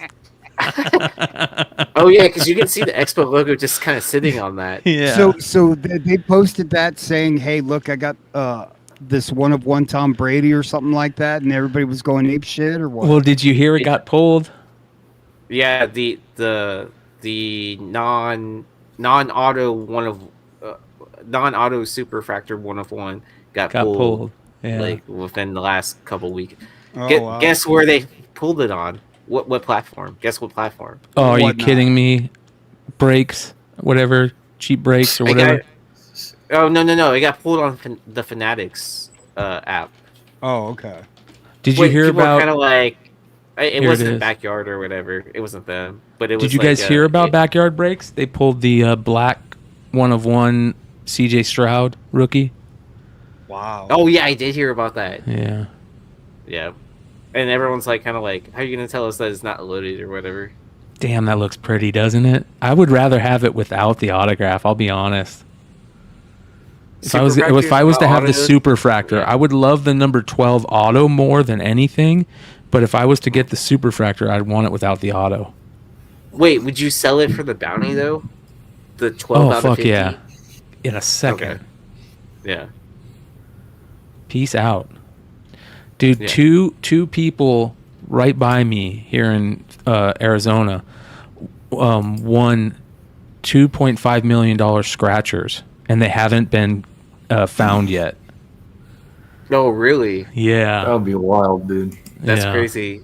Watch that be like someone's stalking stuff or a birthday or I just forgot about it. Yeah, somebody around. Yeah. Oh god.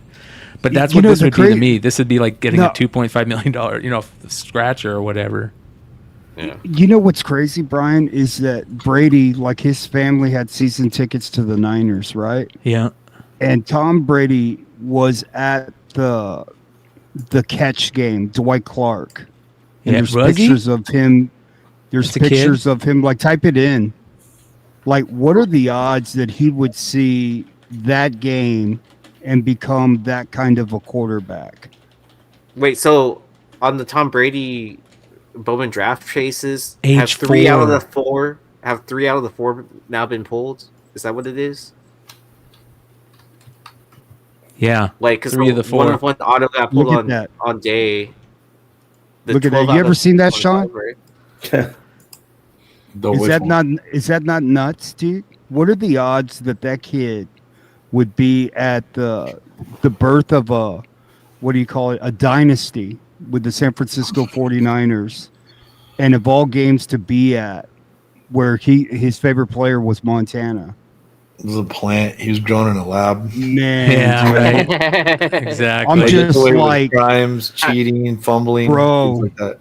He was a time traveler also to make sure that he was there at that exact game at that time. You seen that meme where it's all, you're not ugly, you're just poor, and it shows what Tom Brady used to look like and what he looks like now.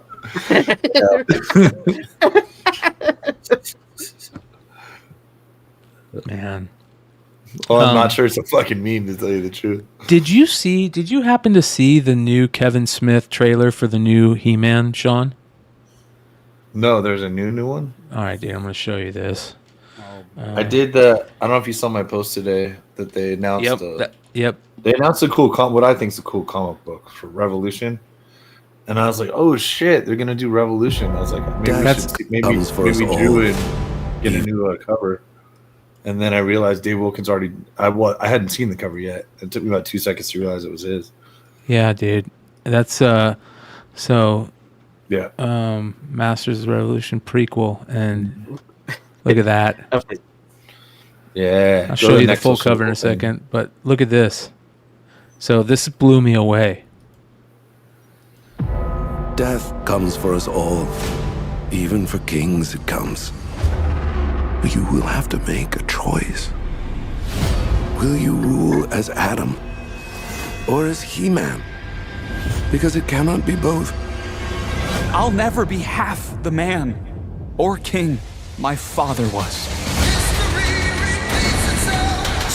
Eternia needs a king. Why would the power reveal itself to me if I was destined to give it up? I know where. This is the thing that sucks. Like, Kevin Smith is so good at these trailers, dude. Like, remember how good the trailer was to the first one and how shitty the actual show was? It was like so bad. Skeletor and Hordak, though. I mean, Well, it's that's like a, that's why this looks good, right? Yeah. My talents lie on the throne of Eternos. Time for a revolution. He's not Skeletor anymore. He's more powerful than ever.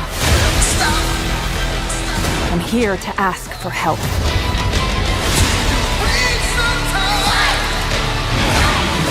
Fuck yeah, dude. You're the best around. It sounds like that. Masters technology, masters the universe.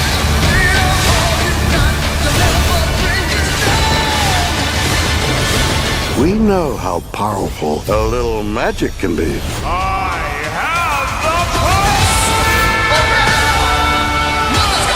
Orko's back. What? Orko's back. Yeah. It's not about what you hold in your... Bro, that looked badass right there, dude. Right? Yeah, looks good, man. It's not about what you hold in your hand, but what you hold in your heart. Yep, you gotta have that cheesiness in there.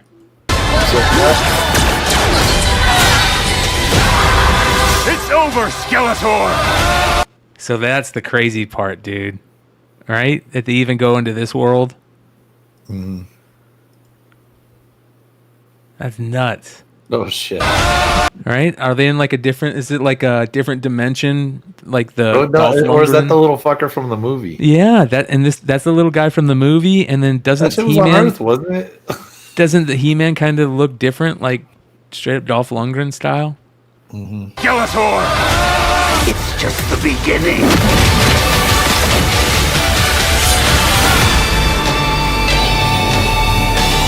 By the power of Grayskull. He whips out his cock. Nice. And it's about to drop. I just did not realize that. Yeah, dude, that looks good, man. I'll give it a Right? chance. Yeah, That looks so really good, man. here you go. It's pretty dope. Who's William Shatner voicing? The probably the dad in heaven or something like that. Okay. Damn, so dude, this that is the looks only way we good. can get a crossover with William Shatner and Mark Hamill in the same thing. That's right, bro. Star Trek and Star Wars, man. What is this? It's Masters Dennis- of the Universe Dennis Barger. Revolution. No way they get me again. I know, right? I refuse to watch anything from Kevin Smith until he starts smoking again. Until he quits crying all the time. Oh, is he I crying mean, a lot? Dude, he fucking cries every time he does anything. It's all that soy intake that he's getting now. I want to see a really good image of that. I couldn't find one. The one on my Instagram is a screen cap of that one. Damn. And it's funny how they didn't give him a cover to number 1. There we go. Last time, so that's why I called. Damn. And June I got with him and got to do the signings for that. So That looks badass. That looks fucking badass, dude. Dennis. I just don't like this right here. What the fuck is that doing there? Get rid of that. Get rid of that shit. A series sitting on Netflix. I mean, if Fox can do it on the Predator Wolverine comics, Netflix can do it on their Master Universe comics, I guess. Yeah. I'm not trying to encourage that either. Hey, I was looking at some of the chat, and Airboy the Barbarian put, how we were talking about the what if Star Wars. He put, what if Disney never bought Star Wars and turned it into shit? Yeah. That was great. One last thing I want to show for sports. It's kind of cool. Check this out. Sugua's back into comics. McFarlane McDavid, dude. Look at this McFarlane McDavid. It's a gold label. It looks badass too. It's in the black Oilers uniform. And then on the back, it's signed and it's numbered. No, man. He's doing McFarlane's again? Yeah. This is Rocksteady Collectibles put this up on his IG. I'd never seen this. This is badass. Me neither, man. So, that was super cool. That's how you level up them figures, bro. Right? Well, I'm getting in a Batman statue from McFarlane Toys soon. Oh, you are? Mm-hmm. So you're going to have to send me a pic. See what it is. Yeah, by the way, you guys, so as soon as I get it, I'll share it on the shows, on one of the shows, but I'll send you a pic. I want to remind everybody also about, we talked about it a little bit in the beginning, but make sure you guys go check out. Man, that's a nice cover, that Maria Wolf, dude. She's an incredible artist, man. So Wanted Comics, Big Clutch, Rupp's Comics, JJ's Comics and Art, all went together in on this cover. So go choose your favorite of those. I gotta get that, man. Yeah. Take that off the screen, bro. See, I wish he would have hit it with the light because it looks dull like here. Doesn't it look dull? That looks good. Hey, Sean, do you have that one? The no? This one, no. No, the Virgin. Of what, that? Of the Maria Wolf. No. Just the Duke that I showed you. Oh, okay. You didn't get these? Oh, okay. I like it with the trade dress, man. It looks really good with the trade dress. Yeah, the trade dress. Yeah, because it's a blank spot, dude. Yeah. Yeah. If they made it bigger, but they can't because it's already almost maximized. You know what I mean? That sucks, yeah. Oh, do you would look cool there? Like a remark of just like the Cobra symbol. Perfect place to do a remark, yeah. You're right. Yeah, for sure. Yeah. Yeah, with one of those Just reflective metal. And if you do that, you can hashtag it Yeezee idea. So. Yeah, there you go. Hey, so what cons are we gonna go to, bro? San Diego for sure. We got to figure out where we're gonna stay. Yeah, I think that's the discussion probably after this, huh? Yeah, 100%. For a little bit. San Diego for me and New York Comic Con. Who's the two I do? A lot of people are getting ready to go to MegaCon. There's also OAX coming up. It's like a big OA convention. Where at? I think it's in Florida somewhere. Fuck. Can you buy tickets to the Mint in Vegas? Is that something you can just buy tickets to, or do you have to be invited? Situation. Because it's like a card expo, right? I don't know. Or is that like an industry show, like kind of like the Diamond Retail or something? Does anyone know? Yeah, it's either. Do you know Vinny? The Mint? Nah, I don't know. Okay. But to answer your question, Brian, it's in Orlando. So Orlando Original Art Expo, January 26th to the 28th. Okay. Which I thought was kind of cool. I just can't swing it, but that looks actually pretty freaking cool. Yeah. Is anyone going to MegaCon? No. That's like what, in February? I wanted to. I just didn't have Most people going. Time. Drew's going. Clutch is going. Webby's going. I saw the artist list. It's pretty impressive for this. I mean, I guess MegaCon has a decent turnout every year, anyways. From what I've seen for the last this is the year that Art Germ's coming back, and his whole crew is going to be with him. Yeah. Also want to remind everybody that next week we're going to have this guy on, Jay Stevens. Here he is showing some of his Figgy Furthermore stuff for Gold Key that he's working on. So if you guys are Jay Stevens fans. On Wednesday? Saturday night. Saturday, okay. Yeah. Oh, Heroes Con. I always hear that's a good con to go to. What time of the year is that? Is that fall? It's June. I think that's June. I believe. I can't do 2 summer conventions. There's no way work would let me get away with that. Like, it's already probably going to be a stretch to go to San Diego. Yeah, sometimes I do the one in Greenville too, South Carolina. I do that one too. So See, this is the artist, of course, for Dwellings. So all you Dwellings fans out there, if you have any questions, shoot me some questions or get them ready, and we'll try and ask him while he's on the show. But long-time comic book creator's been doing it since the 90s, and pretty stoked that he's working with Gold Key. So hopefully we're going to get Lance from Gold Key on. If not Lance, somebody from Gold Key will probably jump on, and we can ask him a little bit about their IP stuff. So it'd be super Man, I cool. wish I could draw, dude. You Right? know? Dude, he does these super crazy. Like, if you haven't read Dwellings, it'll trip you out, dude. It's these really cartoony characters that look badass doing the most evil, murderous shit. And it's like these really dark, like, murder stories that he does.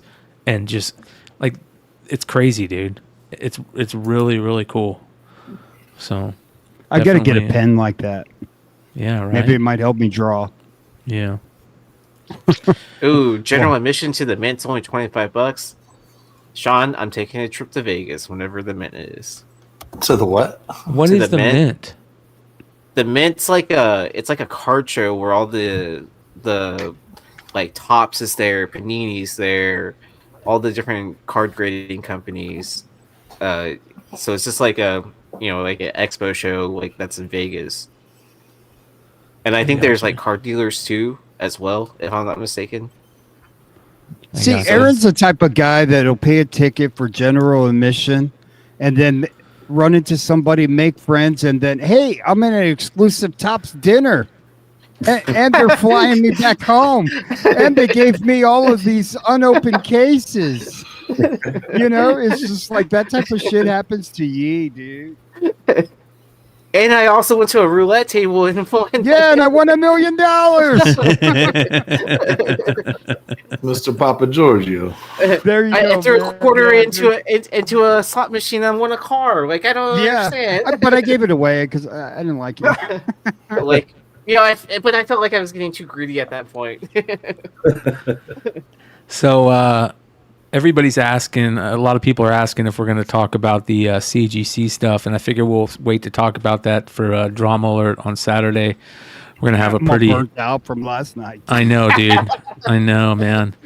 If you guys didn't get a chance, go check out Thorough's show from last night. It was fucking excellent. They went pretty deep on it. And if you don't know what we're talking about, Matt Nelson jumped on with West Coast Avengers and 99 Newsstand for like about an hour just to try and answer whatever questions they have. And it was pretty good. And I got a really hot take on it that we're going to talk about on Saturday night. That is going to be very interesting. So, but really good show with Thorough and Hood last night talking about it. They went pretty deep on it.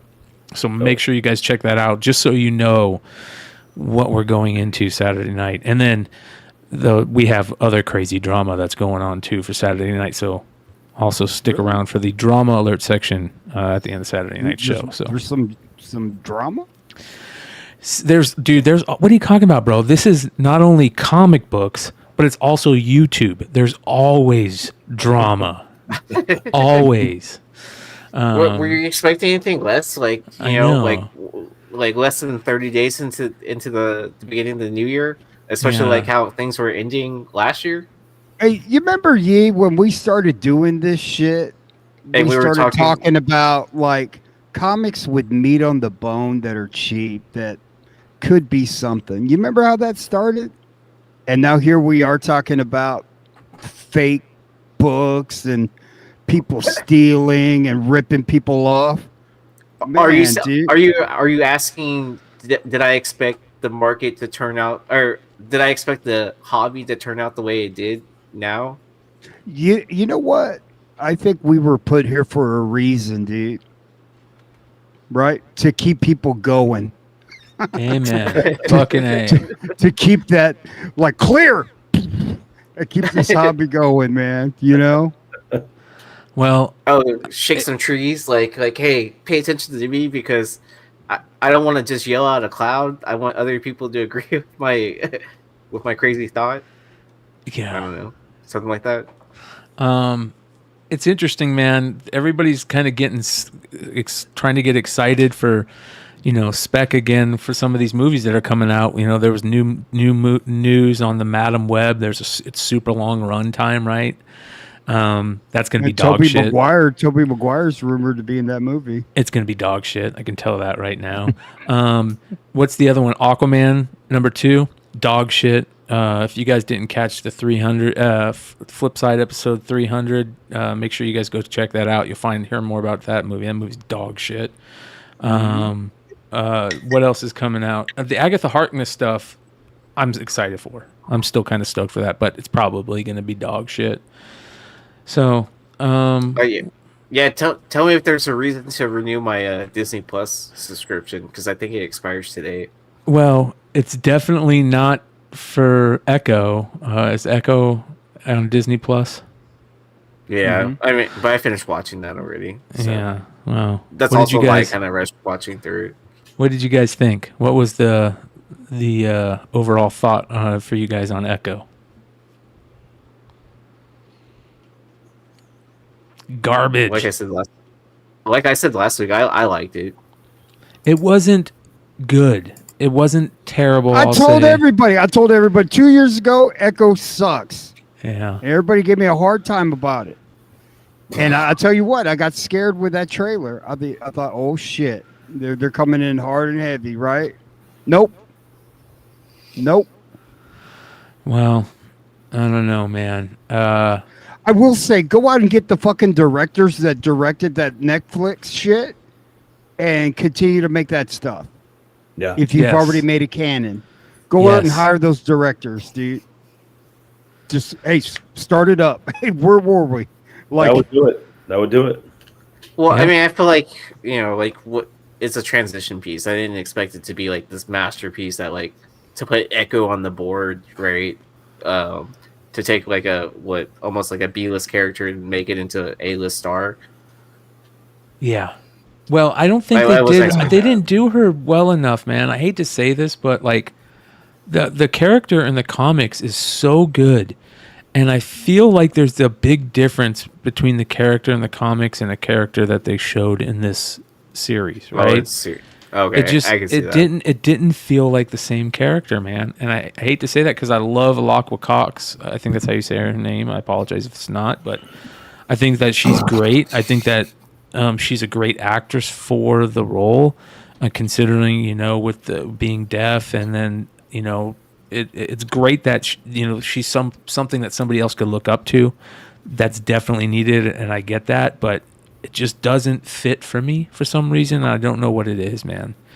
I liked some of the stuff that they showed, like with the Native American heritage and stuff. I thought that was pretty cool, but like there was a couple weird scenes that just felt kind of cheesy. And I think that Hood is right. Like, it didn't feel like those Netflix shows. And if it felt like those Netflix shows more, if it was a little bit more darker and hit you a little bit more like those shows, I think it would have been so much better. And I also think that, like, the character needs a little bit more, I don't know. I mean, I would have taken a Jessica Jones over Echo. You know what I mean? Yeah. I would have taken to Jessica Jones. I thought, man, she was incredible, man. Like, what are you doing? It's the arrogance. Like, oh, nah, they're not going to be MCU. They're just on doing their thing there. And, like, their stuff was great, man. Punisher? Oh, my goodness, dude. I thought that stuff was canon. But now it is after all their shit. Okay, now you can come. Now you can join the club. You know what I mean? Join the party. Like, Like, wait, thank you for waiting. You're invited to the party now. As people are exiting out of the back. They had every opportunity to put Kingpin in the Spider-Man movie with Punisher. Can you imagine how good that would have been, dude? If they would have just, like, made it canon, like. Oh yeah. God, man, they just missed opportunities, man, because they're trying to meet it, like, have agendas, and they're just all this fucking, like, I don't want to even say it, but, like, Yeah, and there was also like these big differences in. I know a lot of people talk about this, but it's got to be talked about, and I know a lot of people think it's not that big of a deal. But like her powers in the yeah, dude, were totally different, man. Like, yeah, it was it needed. I don't know. Yeah, dude. Yeah. It was weird the way they pulled all that together. I mean, they set out to make it. They did. They made it quick. They made it 5 episodes. They're like 35 minutes each or something like that. So it's like a 3-hour movie. So, you know, I mean, I was entertained with it. Some of the characters were good enough. The first couple episodes were really good. Anything with Kingpin is gonna be good. He's one of the characters that they nailed, and they know they did it. And I get a lot of hope because of the Kingpin being so good. Because if you're gonna fly him home and have Fisk as the mayor, so that's gonna bring in Daredevil. You know, I saw some people alluding to how that's gonna go with the possibility of bringing back Luke Cage and the Defenders. So if you've got you've got his opposite counterpart of somehow getting Luke Cage back in here, which could bring back Jessica Jones. You know, in the comics, that's what's happened in the comics a few years ago. I forget the name of the run. She's got they've got a daughter together in the comics, right? Yeah. So I think there's a really strong ways they can play this into doing something that is actually really good again. Please leave Danny Rand at home. You figure something out. I don't know what it is. Although I've got one Marvel Premiere 15 I've been trying to sell. A really nice copy for a long time. But anyway, we can can we so anyway, I think I like the way that it looks to the future. I don't know if they just did this as one and done with her, because if she's gonna stay part of the Tamaha in Oklahoma and all that, and use her powers in that, does she come back at all? Like, it's gonna possibly depend on the perception. I don't see where she fits in. I don't either. If she fixed his brain, so he dealt with his trauma, but still kind of broke him down with that mentally. Just fucked with his head. I don't know where you see her coming back. Where she stayed behind to be able to do whatever she was gonna do over there. So, I was fine with the series. Yeah, some of the stuff was a bit cheesy, and these Disney shows, they're not. I don't expect them to be Netflix. I don't expect them to get that deep. I don't expect them to get that dark. If we're talking Daredevil, Punisher, Jessica, Luke Cage, Luke Cage was shorter, I'm not sure, but most of those, man, we're talking multiple seasons of 10, 12 hour long episodes. And and let's be honest, some of those seasons you definitely could have finished up in 8 or 9. Like you just could, you know what I mean? The Purple Man was great, Jessica Jones was great, but there's a couple episodes in there like, dude, we get it, he controls people. That's that's of who we are now. So I'm not sure. It wasn't the greatest ending to me, except for the fact that what the doors that it opens for me and the possibility of the future, and with Kingpin, with Spider-Man, with Daredevil, like I'm hoping Luke Cage and Jessica. So we'll see. But and then I forget what was I'm drawing a blank. What was the post-credit scene? With him being a mayor. Oh, that was it. Okay, never mind. That's what I've been talking about. I was thinking of Mayor Goldie Wilson. I thought maybe people were saying we're talking about the post-credit scene, and I wasn't reading what they were saying, so I had no idea. All I knew was there was one. So I was actually hoping that somehow it was gonna, this is just me, go back to like the Marvel's post-credit scene, and we're gonna have something with Hawkeye and Kamala Khan going on back there, creating their little team or something to allude to these universes, but didn't get that. But in all honesty, that's fine. I'll take what I got out of it. So I don't know if I'm gonna watch it again, but considering what I love saw, of God, no. It wasn't Yeah, that the bad. skating But considering stuff what I was watched, I so don't regret bad. watching it. Yeah, You know? I mean, That we're skating comic book stuff. fans. We'll sit through the worst of it. You know what I mean? But No, I compared do. compared to some things I wouldn't if I didn't sit here, with you guys or on flip side, I wouldn't. I wouldn't bother with as deep as some of them. You know what I mean? I slept through half of Ant-Man, and I was like, I'm not going back to fucking watch it, even in my living room. Bro, the worst that's shit, not the true. I worst- might throw it on while I'm working or something like that. But in all honesty, I'm not going to sit down for the parts that I missed. Did you guys see Up the Down Don't drink Sevens whiskey before the comment? movie. That's all I got The, to say. the worst shit was fucking Secret Invasion, bro. That was so bad. That was so bad. Yeah, that was background noise to me too because it wasn't that great. Yeah, they just haven't really been hitting me, dude. So I just read the comment. What was the comment? Up the Down 7 says the first post-credit scene was Kingpin becoming mayor. The second post-credit scene was Kingpin being on Epstein's island list. It was good. Yeah. That got me. Yeah. By the way, if anybody's going out to MegaCon this year, make sure to pick up one of these badass spot foil Transformer #1s from Big Clutch. Look at that. Nice. What Thorough put? What's Daredevil 609 doing on the market? It's selling a bunch, but it's not selling crazy. I mean, it was on the Hot 10 list the other day, and then I felt like it was also on the Buy the Dip too, like a month before that or something. You know. That sounds about right. All right. Wilbur goes, Miss Marvel and Kate Bishop and a team of 125-pound girls will be Kingpin's kryptonite. Okay, here we go. So you can get 9 and 10 for 100, 65. Like, that's nothing crazy. 9 8s for 200, 9 8 for 230. Like, dude, this was a $250 raw book. Yeah. Why are people buying everything those, was though? Like, why are people buying those? Like, give me your $75, dude. I'll go buy you something better, dude. Like, I don't know, man. Let people buy what they want, man.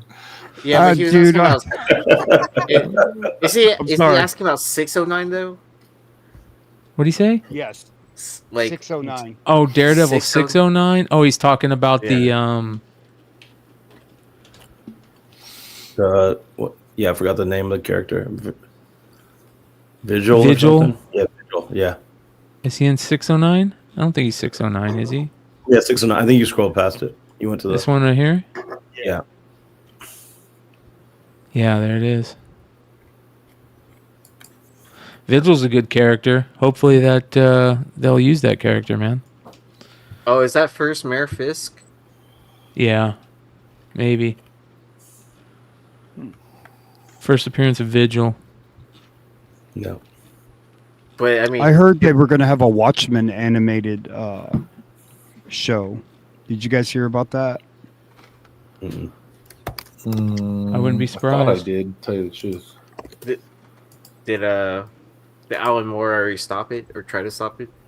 Nah. I'm just joking. Did you guys see this pickup that King of the Golden State got? One of those rare air death blows. Oh, nice. Oh, that's badass. The error is that the embossed red foil is missing from the trade dress, so this is supposed to be in red foil up here. It's an all black cover, and you could barely see his face. It's almost like etched in with almost like a lighter shade of black. And then Dude, that just got sanded off in a back bin. Yeah. By the ocean. So many people pulling it. What the fuck was that? That's Stone Cold. That's Stone Cold. You haven't seen the Stone Cold thing yet? Good. Oh, bro, watch this. Man. Dude, this guy says he's gonna go 3 minutes in his first bath, and this is not happening, dude.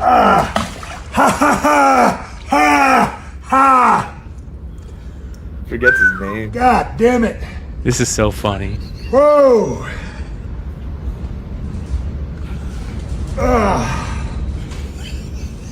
This is so good. Shit.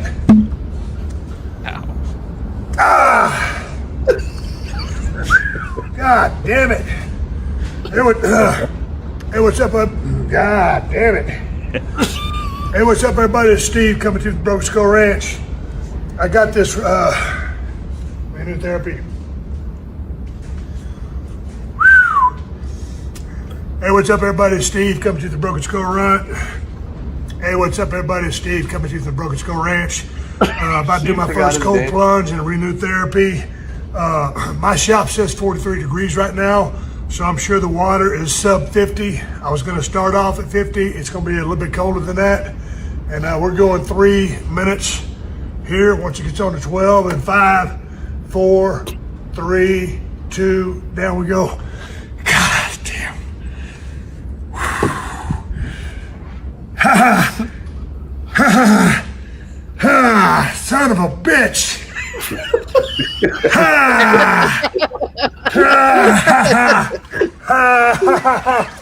Oh, motherfucker. He's like, fuck this. This motherfucker. It's like not even 10 seconds. 3 minutes, did he go 30? And by the way, that would be me, so I'm not talking shit. Yeah, there we go. This whole video is a minute 40, dude. I did that. You know how they have that at the sauna or whatever, like that the spa when you go to a hotel. I did that, and I couldn't last for but a few seconds. I was like, this is awful. Yeah, dude. I barely make cold showers in the summer when my shower doesn't even get that cold. He's like, fuck that. Yeah, dude. Good old Stone Cold. Bro, Stone Cold ain't making it. What kind of hotels are you staying at? Bro, why doesn't he just buy a fucking chamber like LeBron, dude? You know? I'm gonna revisit this motherfucker. That's so Spend good. all his money on beer. Oh, motherfucker. Gonna revisit this motherfucker.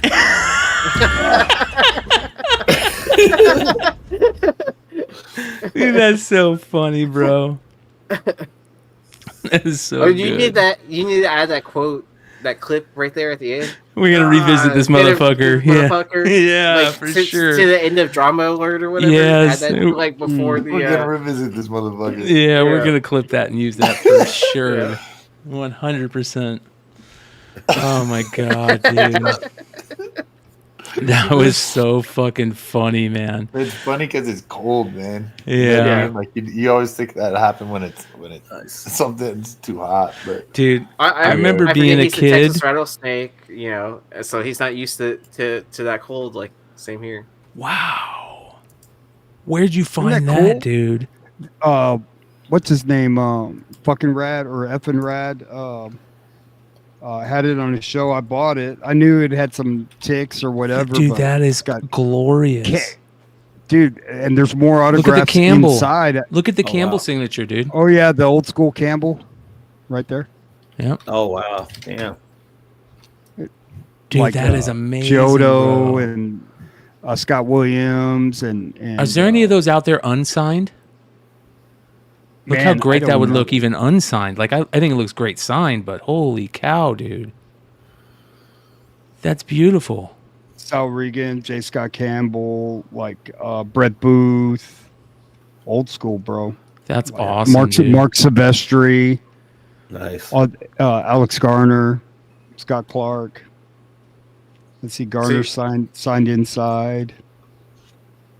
So you're gonna pre-screen for 9/9, right? So I'm telling you, that's going to be a thing, bro. Yeah, we're going to talk about that on Saturday Night Drama Alert for sure. What do you think about that, Sean? 9/9. Wait, is it actually coming? Yeah. Well, or you think they're going to? No, Matt Nelson said that he's going to have pre-screen 9/9s.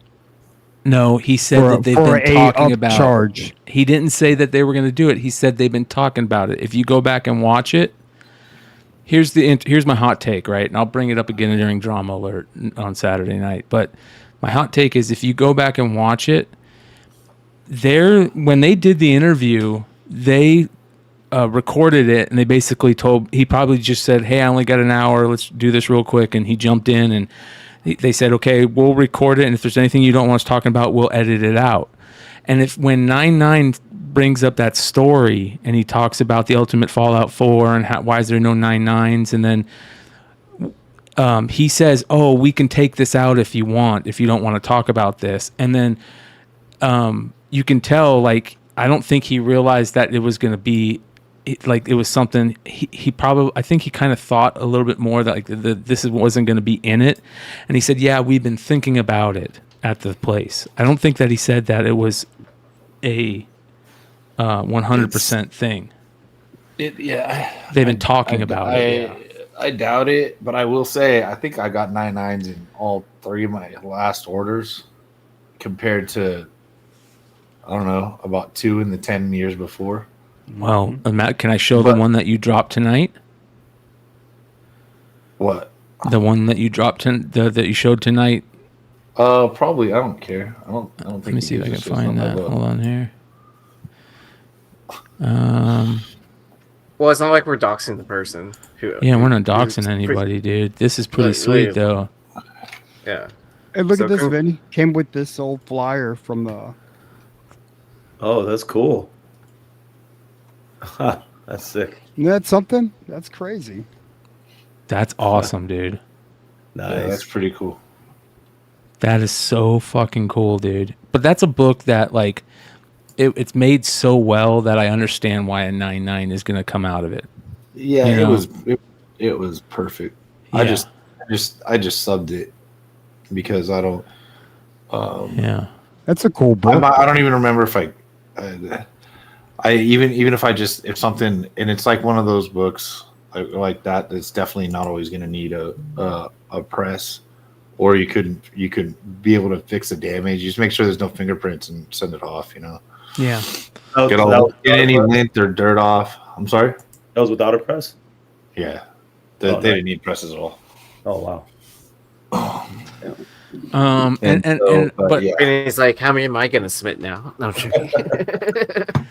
All right, I want to go over quick a couple cool artists and AI art things that I found this week. There's only a couple of them, but these are beautiful. First one is from Ferrara Art on IG. Check out this painting, dude. This is absolutely amazing.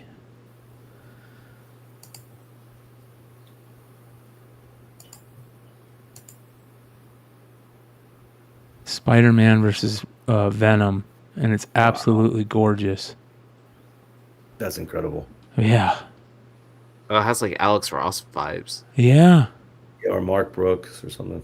Oh, I can see that too. Yeah. Good call. That is just gorgeous, dude. So make sure you guys go show him a follow, Ferrara Art. Next, this is crazy. This is Tara Art. That's, if you guys can see it on the screen, that's what he did, but absolutely gorgeous. We showed him, her, they before. I don't know if it's male or female, but amazing, really beautiful art that's almost like got that old school feel to it with like new school style. It's just beautiful. Wow. Yeah. Gorgeous. Look It at that. almost looks like an updated version of like Japanese print art style, right? Yeah. I mean, look at that. There's a little print right there. So right, but it gives it that like 3D perspective that they weren't using. Damn, that's good. I like it. This is for Sean. I saw too. This is Ape's art, and he makes these badass like beads that you put on like your hoodie strings, you know, to cinch it up. And he did these He-Man ones, and you guys know I love anything with a skull, especially glow in the dark skulls. Look at that shit. That's dope. Right? Check it out. Look in the dark. Yeah. Sick. That's cool. This was Patrick the Watcher, artwork by IG account, but it's artwork by Kevin Keane. And I already follow Kevin Keane. Go give him a follow. But look at this Dude, Ghost that Rider. looks fucking amazing, dude. Yeah. Look at that, man. Almost looks Gorgeous. like kind of like Sean Gordon Murphy, dude. Mixed with a little Scotty Young. Yeah. It's so good, dude. That is badass, dude. Yeah, this is crazy. This is digital art for Godtail 777. Absolutely gorgeous. Knocked it out of the park right here. Look at that. That's wicked. Damn. Yeah, that's sick. Jesus. Just so beautiful. And then look at this. What is this sketch that this guy, Mano Ramirez art on IG, did of Darth Maul. Darth Maul at 50. It's awesome, right? So good. Keep it down. I'm trying to sleep. One of my all-time favorite artists is James Jean. I hope I'm saying that right, but he just does fine art now. He really doesn't do any comics art that I can think of anymore. And this is just beautiful James Jean stuff. Oh, that like alien in the middle.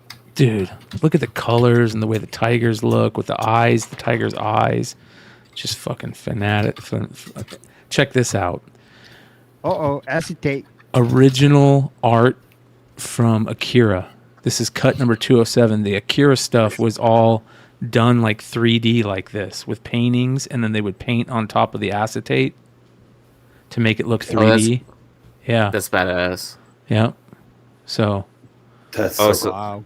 So like the background and then like the cell art for it. Yep. That's badass. So beautiful, dude. It was first published in Young Magazine. Yeah, So Weekly you can Young buy stuff Magazine, like number 16. Yep.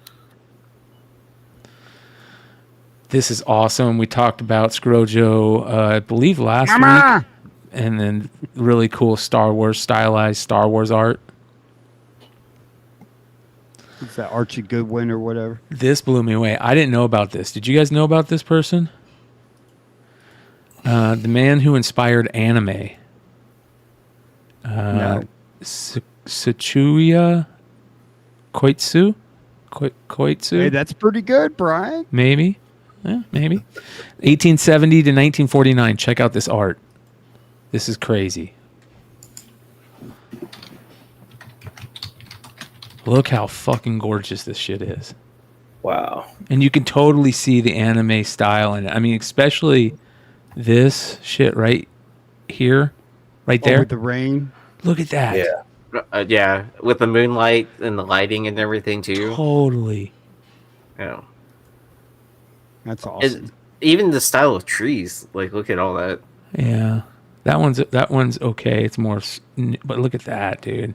That's the one that really just is beautiful. Gorgeous. Or like right before a fight scene or even like a cutscene. Right. Mm-hmm. Wow, look at that. Fucking beautiful, right? Yeah. Inspired anime. And then finally, well, I don't think this is finally, but we're getting towards the end. This is what Mark Brooks, listen, Mark Brooks is kind of a goofball, in my opinion. He can kind of be a douchebag. And he says some goofy things, but he is one of the top 10 best comic book artists in the game, man. Look, this is his warm-up of the famous Big Booty, I call it the Big Booty Rogue X-Men shot from the cartoon, right? And he did a warm-up drawing of that, and it is fucking fantastic, dude. So good. And Mark Brooks is just, damn. And then I think my favorite Mark Brooks is that Star Wars one, the kind of homage to the X-Men cover. Yeah, I love any Mark Brooks art, all his art. I love the corner box stuff. This is Mary Demova. Look at this art. She shows the original art drawings. Check out this one. Look at that. Holy cow. That one. Just beautiful. Love her ears. So good. So go check that out. Go check her out. She shows her drawing processes, which are great. Ooh, what is this? What was that? Did you see that? The Dia de los Muertos one? I gotta find that. Ooh, look at that. Oh, yeah, I remember that one. All right, let me go back. I got more. All right. So this is her again.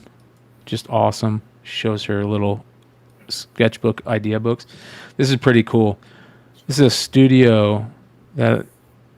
Look at this custom Jack Kirby Silver Surfer. Could you imagine having that on your wall? How cool that would be behind me. Like, if that was behind me on the wall. Oh, that's dope. Yeah, right? That would be sick. It looks huge. Huge. Yeah, that's what she said. Yeah. That looks badass. Well, I mean, that's a door frame, right? Yeah. I think I talked about this the other night, and then talked about that already. Wow. Look at that. I've seen a comic cover like that. Hell yeah, that's a famous movie image. Yeah. They had that con book from Mexico that had that similar cover. Look at this. This is absolutely gorgeous. Colton Worley is the name of the artist. Dude, that's badass. Mm-hmm. That is our IG Art Spotlight for this week. What else? We got anything else, guys? I think that might be it. We're at almost 3 hours, gentlemen. I think that's it. I can't think of anything else. Oh, did you want to talk about Bowman's Best or? Oh yeah, the Bowman's Best. Yeah, if any of you guys are looking to find a good buy right now, Bowman's Best 2023 just got dropped, and the hobby boxes. 4 autos. Yeah, 4 autos in these. 4 autos per hobby box. Yeah. Yep. It's $300. $300. How much is a hobby box? It's like 300. And I'll show you guys. If you look at some of the cards, the insert, there's a refractor in each pack. Like it is actually like the checklist is pretty loaded. I was pretty impressed. Like the cards look pretty good. Yeah, they look good. There's the Corbin Carroll rookie. Ooh, you can get rookies from this year's product. There's Junior Camaro autographs. Oh, by the way, he's gonna get called up next year too. He'll be in Series 2 of Topps. I thought he got called up at the end of the season too. Right? Yeah, but he doesn't have a Series 1 card. So this is who's taken the place of Wander Franco. For those of you guys that don't know, he was he was in his Bowman first last year. There's the Drew Jones 1992 portrait variants. Remember how it looks cheesy? like his graduation photo, bro. Well, that's what they used. Remember 1992 Bowman? They used their graduation photos. And then guess who took the pictures? Randy Johnson. Oh, really? Yep. And then they have autos for some of those parallels. These are so cheesy, dude. Let me see if I can find them.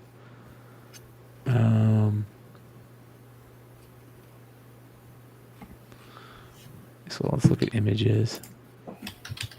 Like, I might buy a box. Like, I probably won't buy a case or anything like that. Yeah, see, look. Look. Braulio Castillo. Like, look. Here's Derek Lowe. Oh, what the hell just happened? Look at Derek Lowe. See?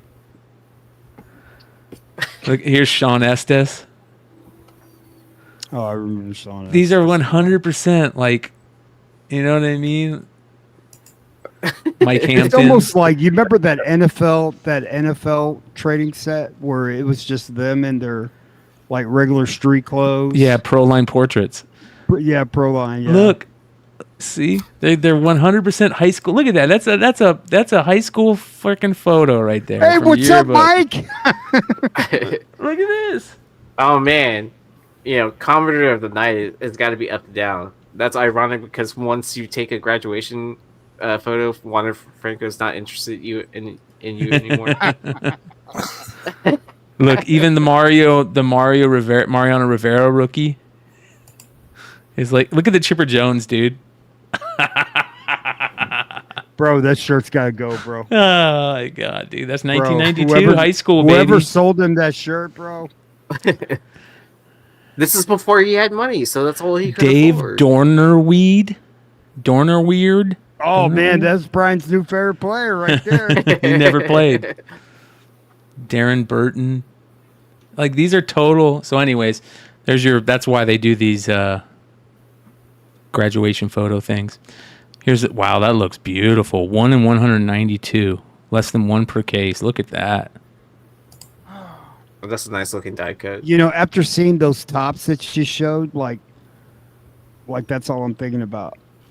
Like this, like I'll just wait till Tops comes out, man. Yeah. Like I got to get that Ellie De La Cruz. So, yeah, I mean, the reason why I like Bowman's Best, it's like it's the end of the year product, and like it's a nice way to get like prospects autos that you missed out on if you didn't get their first auto or anything like that. Look at that. I mean, I get it. Like it's a good value. Yeah. But like. Ooh, Jackson Holiday and a Matt Holiday dual signed card. That would be cool to pick up.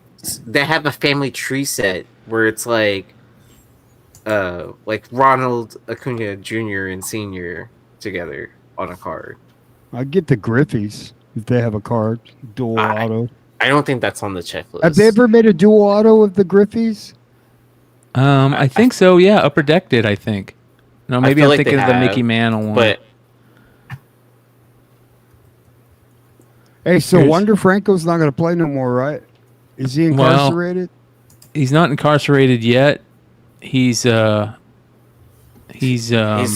himself in and they let him out on bond. So. Hey, didn't the mom get arrested too? The mom of the girl? The girl did, yeah. Yeah, because the mom was trying to extort Wander. And the reason why people found out about it is because the girl got mad at the mom. And they both were trying to extort Wander. So, listen, I'm not saying it's going to happen. But if it comes out that they're like, they did this, like he didn't.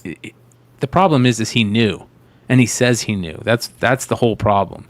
Like, that's where it's like, if he knew that she was underage and he was paying the mom so the mom wouldn't say anything. He was trying to put the daughter on layaway, bro. Yeah.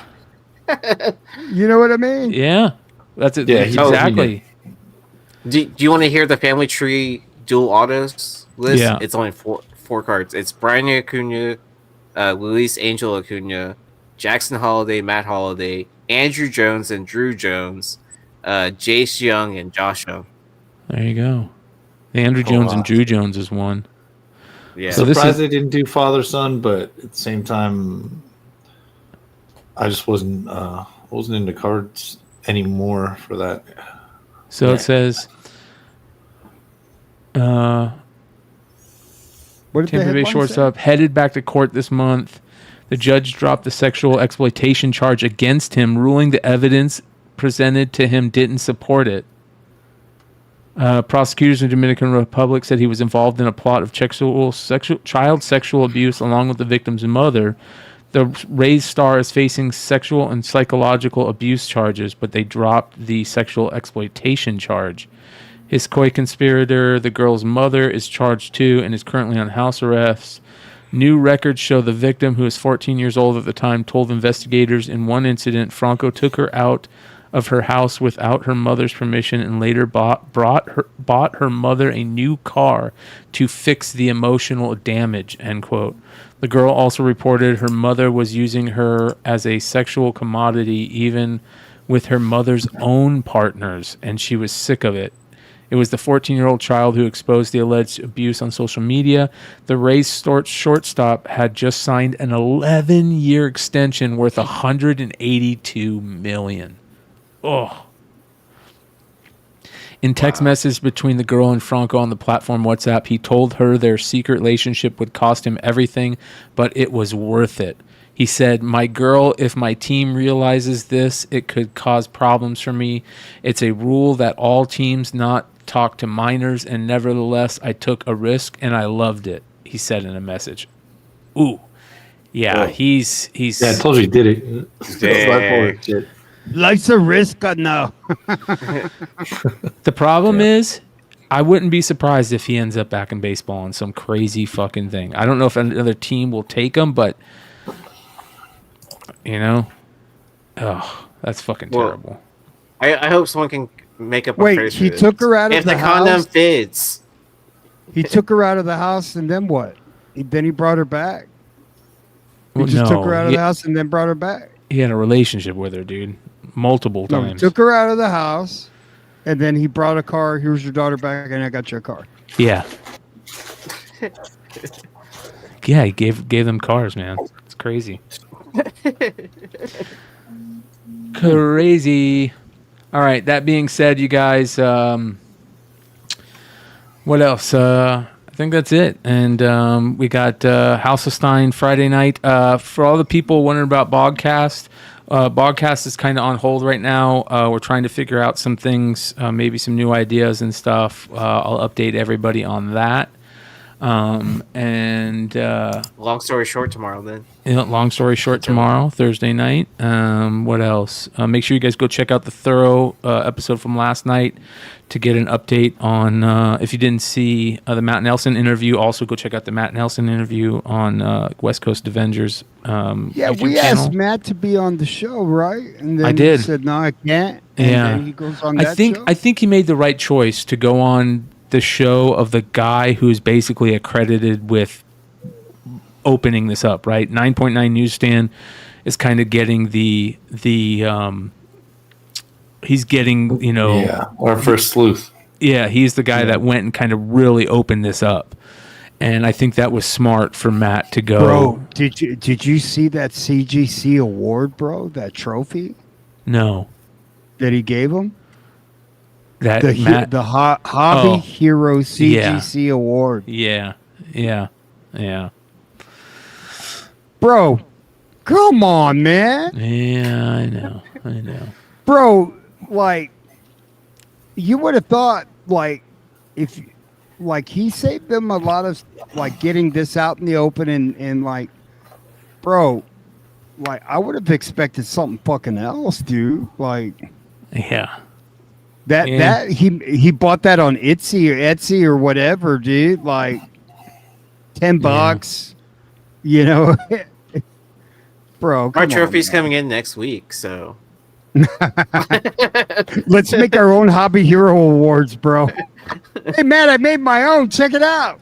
But there's already YouTubers doing that. You know what I mean? I'm just saying. Making their own awards.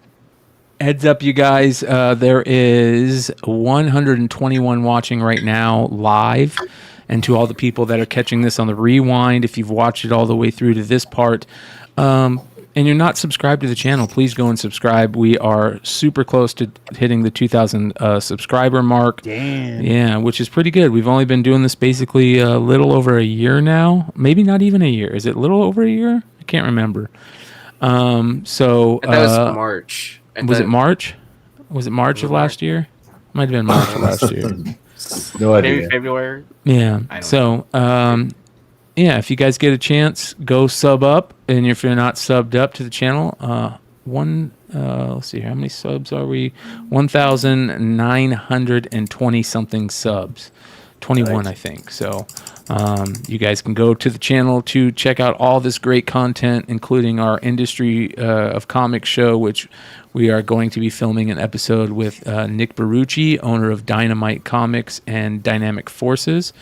It's going to be a fun episode, so you can find that show. Of course, you can see the Saturday night show, Modern Comic Mayhem. This show, the amazing Wednesday night show that we have to find out an even better name for, that we will figure out, along with your guys' help if you have any ideas. Thanks to everybody that's been putting in ideas. Old Bogcast episodes and whatever's coming up with the Bogcast, we're figuring that out, trying to figure out a little different spin and some new ideas. House of Stein is over there too. You can find all the House of Stein Hot 10 shows. They go straight to House of Stein, of course, we don't take any views away from anybody. We're not snakes over here. And then the Almost 10, the Market Report, and, these type of snakes that we're talking about. Oh, God, here it comes. Oh, hot, hot, hot, hot. Hot, hot, hot, hot, hot, hot, hot, hot. The Keurig. Mr. Marsh, we apologize, and if it's okay with you, we would like to present you your long Why are you laughing, overdue Sean? trophy. Oh my god.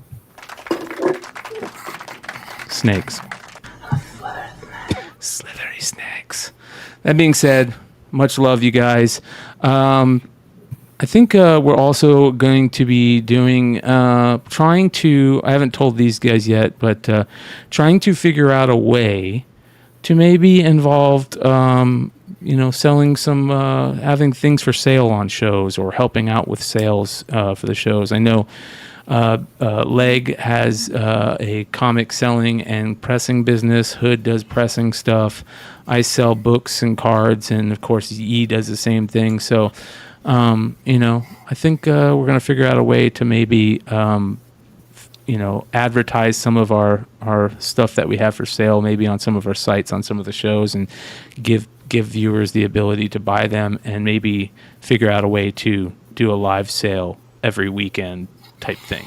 So being said, Thorough gave me a great idea. Like, since so many people are cracking slabs and selling fake slabs, I got a whole bunch of labels. Like, you want to keep selling fraudulent? I got a whole bunch of labels. Jesus. Do you send yours back, Sean, or do you keep them? You just got to promise to give him very good drugs for right. They should give us something for him, bro. Next time we have Matt on there, dude, I'm gonna tell him. Hey, dude, like, you give me a pack of Mylars for every 10 of these I send you. and they need to be E-Gerber, silver, and I need some halfbacks and fullbacks. I'm holding these for hostage. Your census will never be correct. I don't want any money, but I know you got plenty of plastic over there, bro. It's like running that plastic factory over there, bro. A slab graveyard, exactly. Mm-hmm. All right, you guys. Think of how many bags and boards they throw out every day. Yeah. Oh, they recycle, bro. They're smart. They recycle all that plastic. How do they not still have like 50 cents or $1 add-on for a decent bag? Mm-hmm. I don't give a shit because I get 1,000 at a time cleared from BCW for $100. I know exactly what you're saying. And so every time as soon as I open them, I inspect, I put them in the 10-cent bag that I have, and trust me, people are happier. So, including myself when I'm looking for shit. So. Mm-hmm. Ghost Zapper says, if you return those labels, Hood, you may get a CGC award. I'm gonna make my own. Return the most CGC labels in one day. Yeah. No, I'm gonna make my own. You watch. It's gonna be fucking crazy. Reef the Sea, you don't want to buy me. I'm about to hit my mid-age, so I'm about to hit my midlife crisis. I just make my own award. Parts are starting to hurt now. Y'all think I'm joking? I'm gonna make my own award. I don't know what it is yet, but I'm sure I did something good. How about the Red Hood presents the Not Shitty Award? Yeah, the Can't Be Bought Award. Right. CGC recycled integrity. With a big lighter. Yeah. All right, you guys. Much love. We are at 3 hours, 5 minutes, 19 seconds, and we are out of here.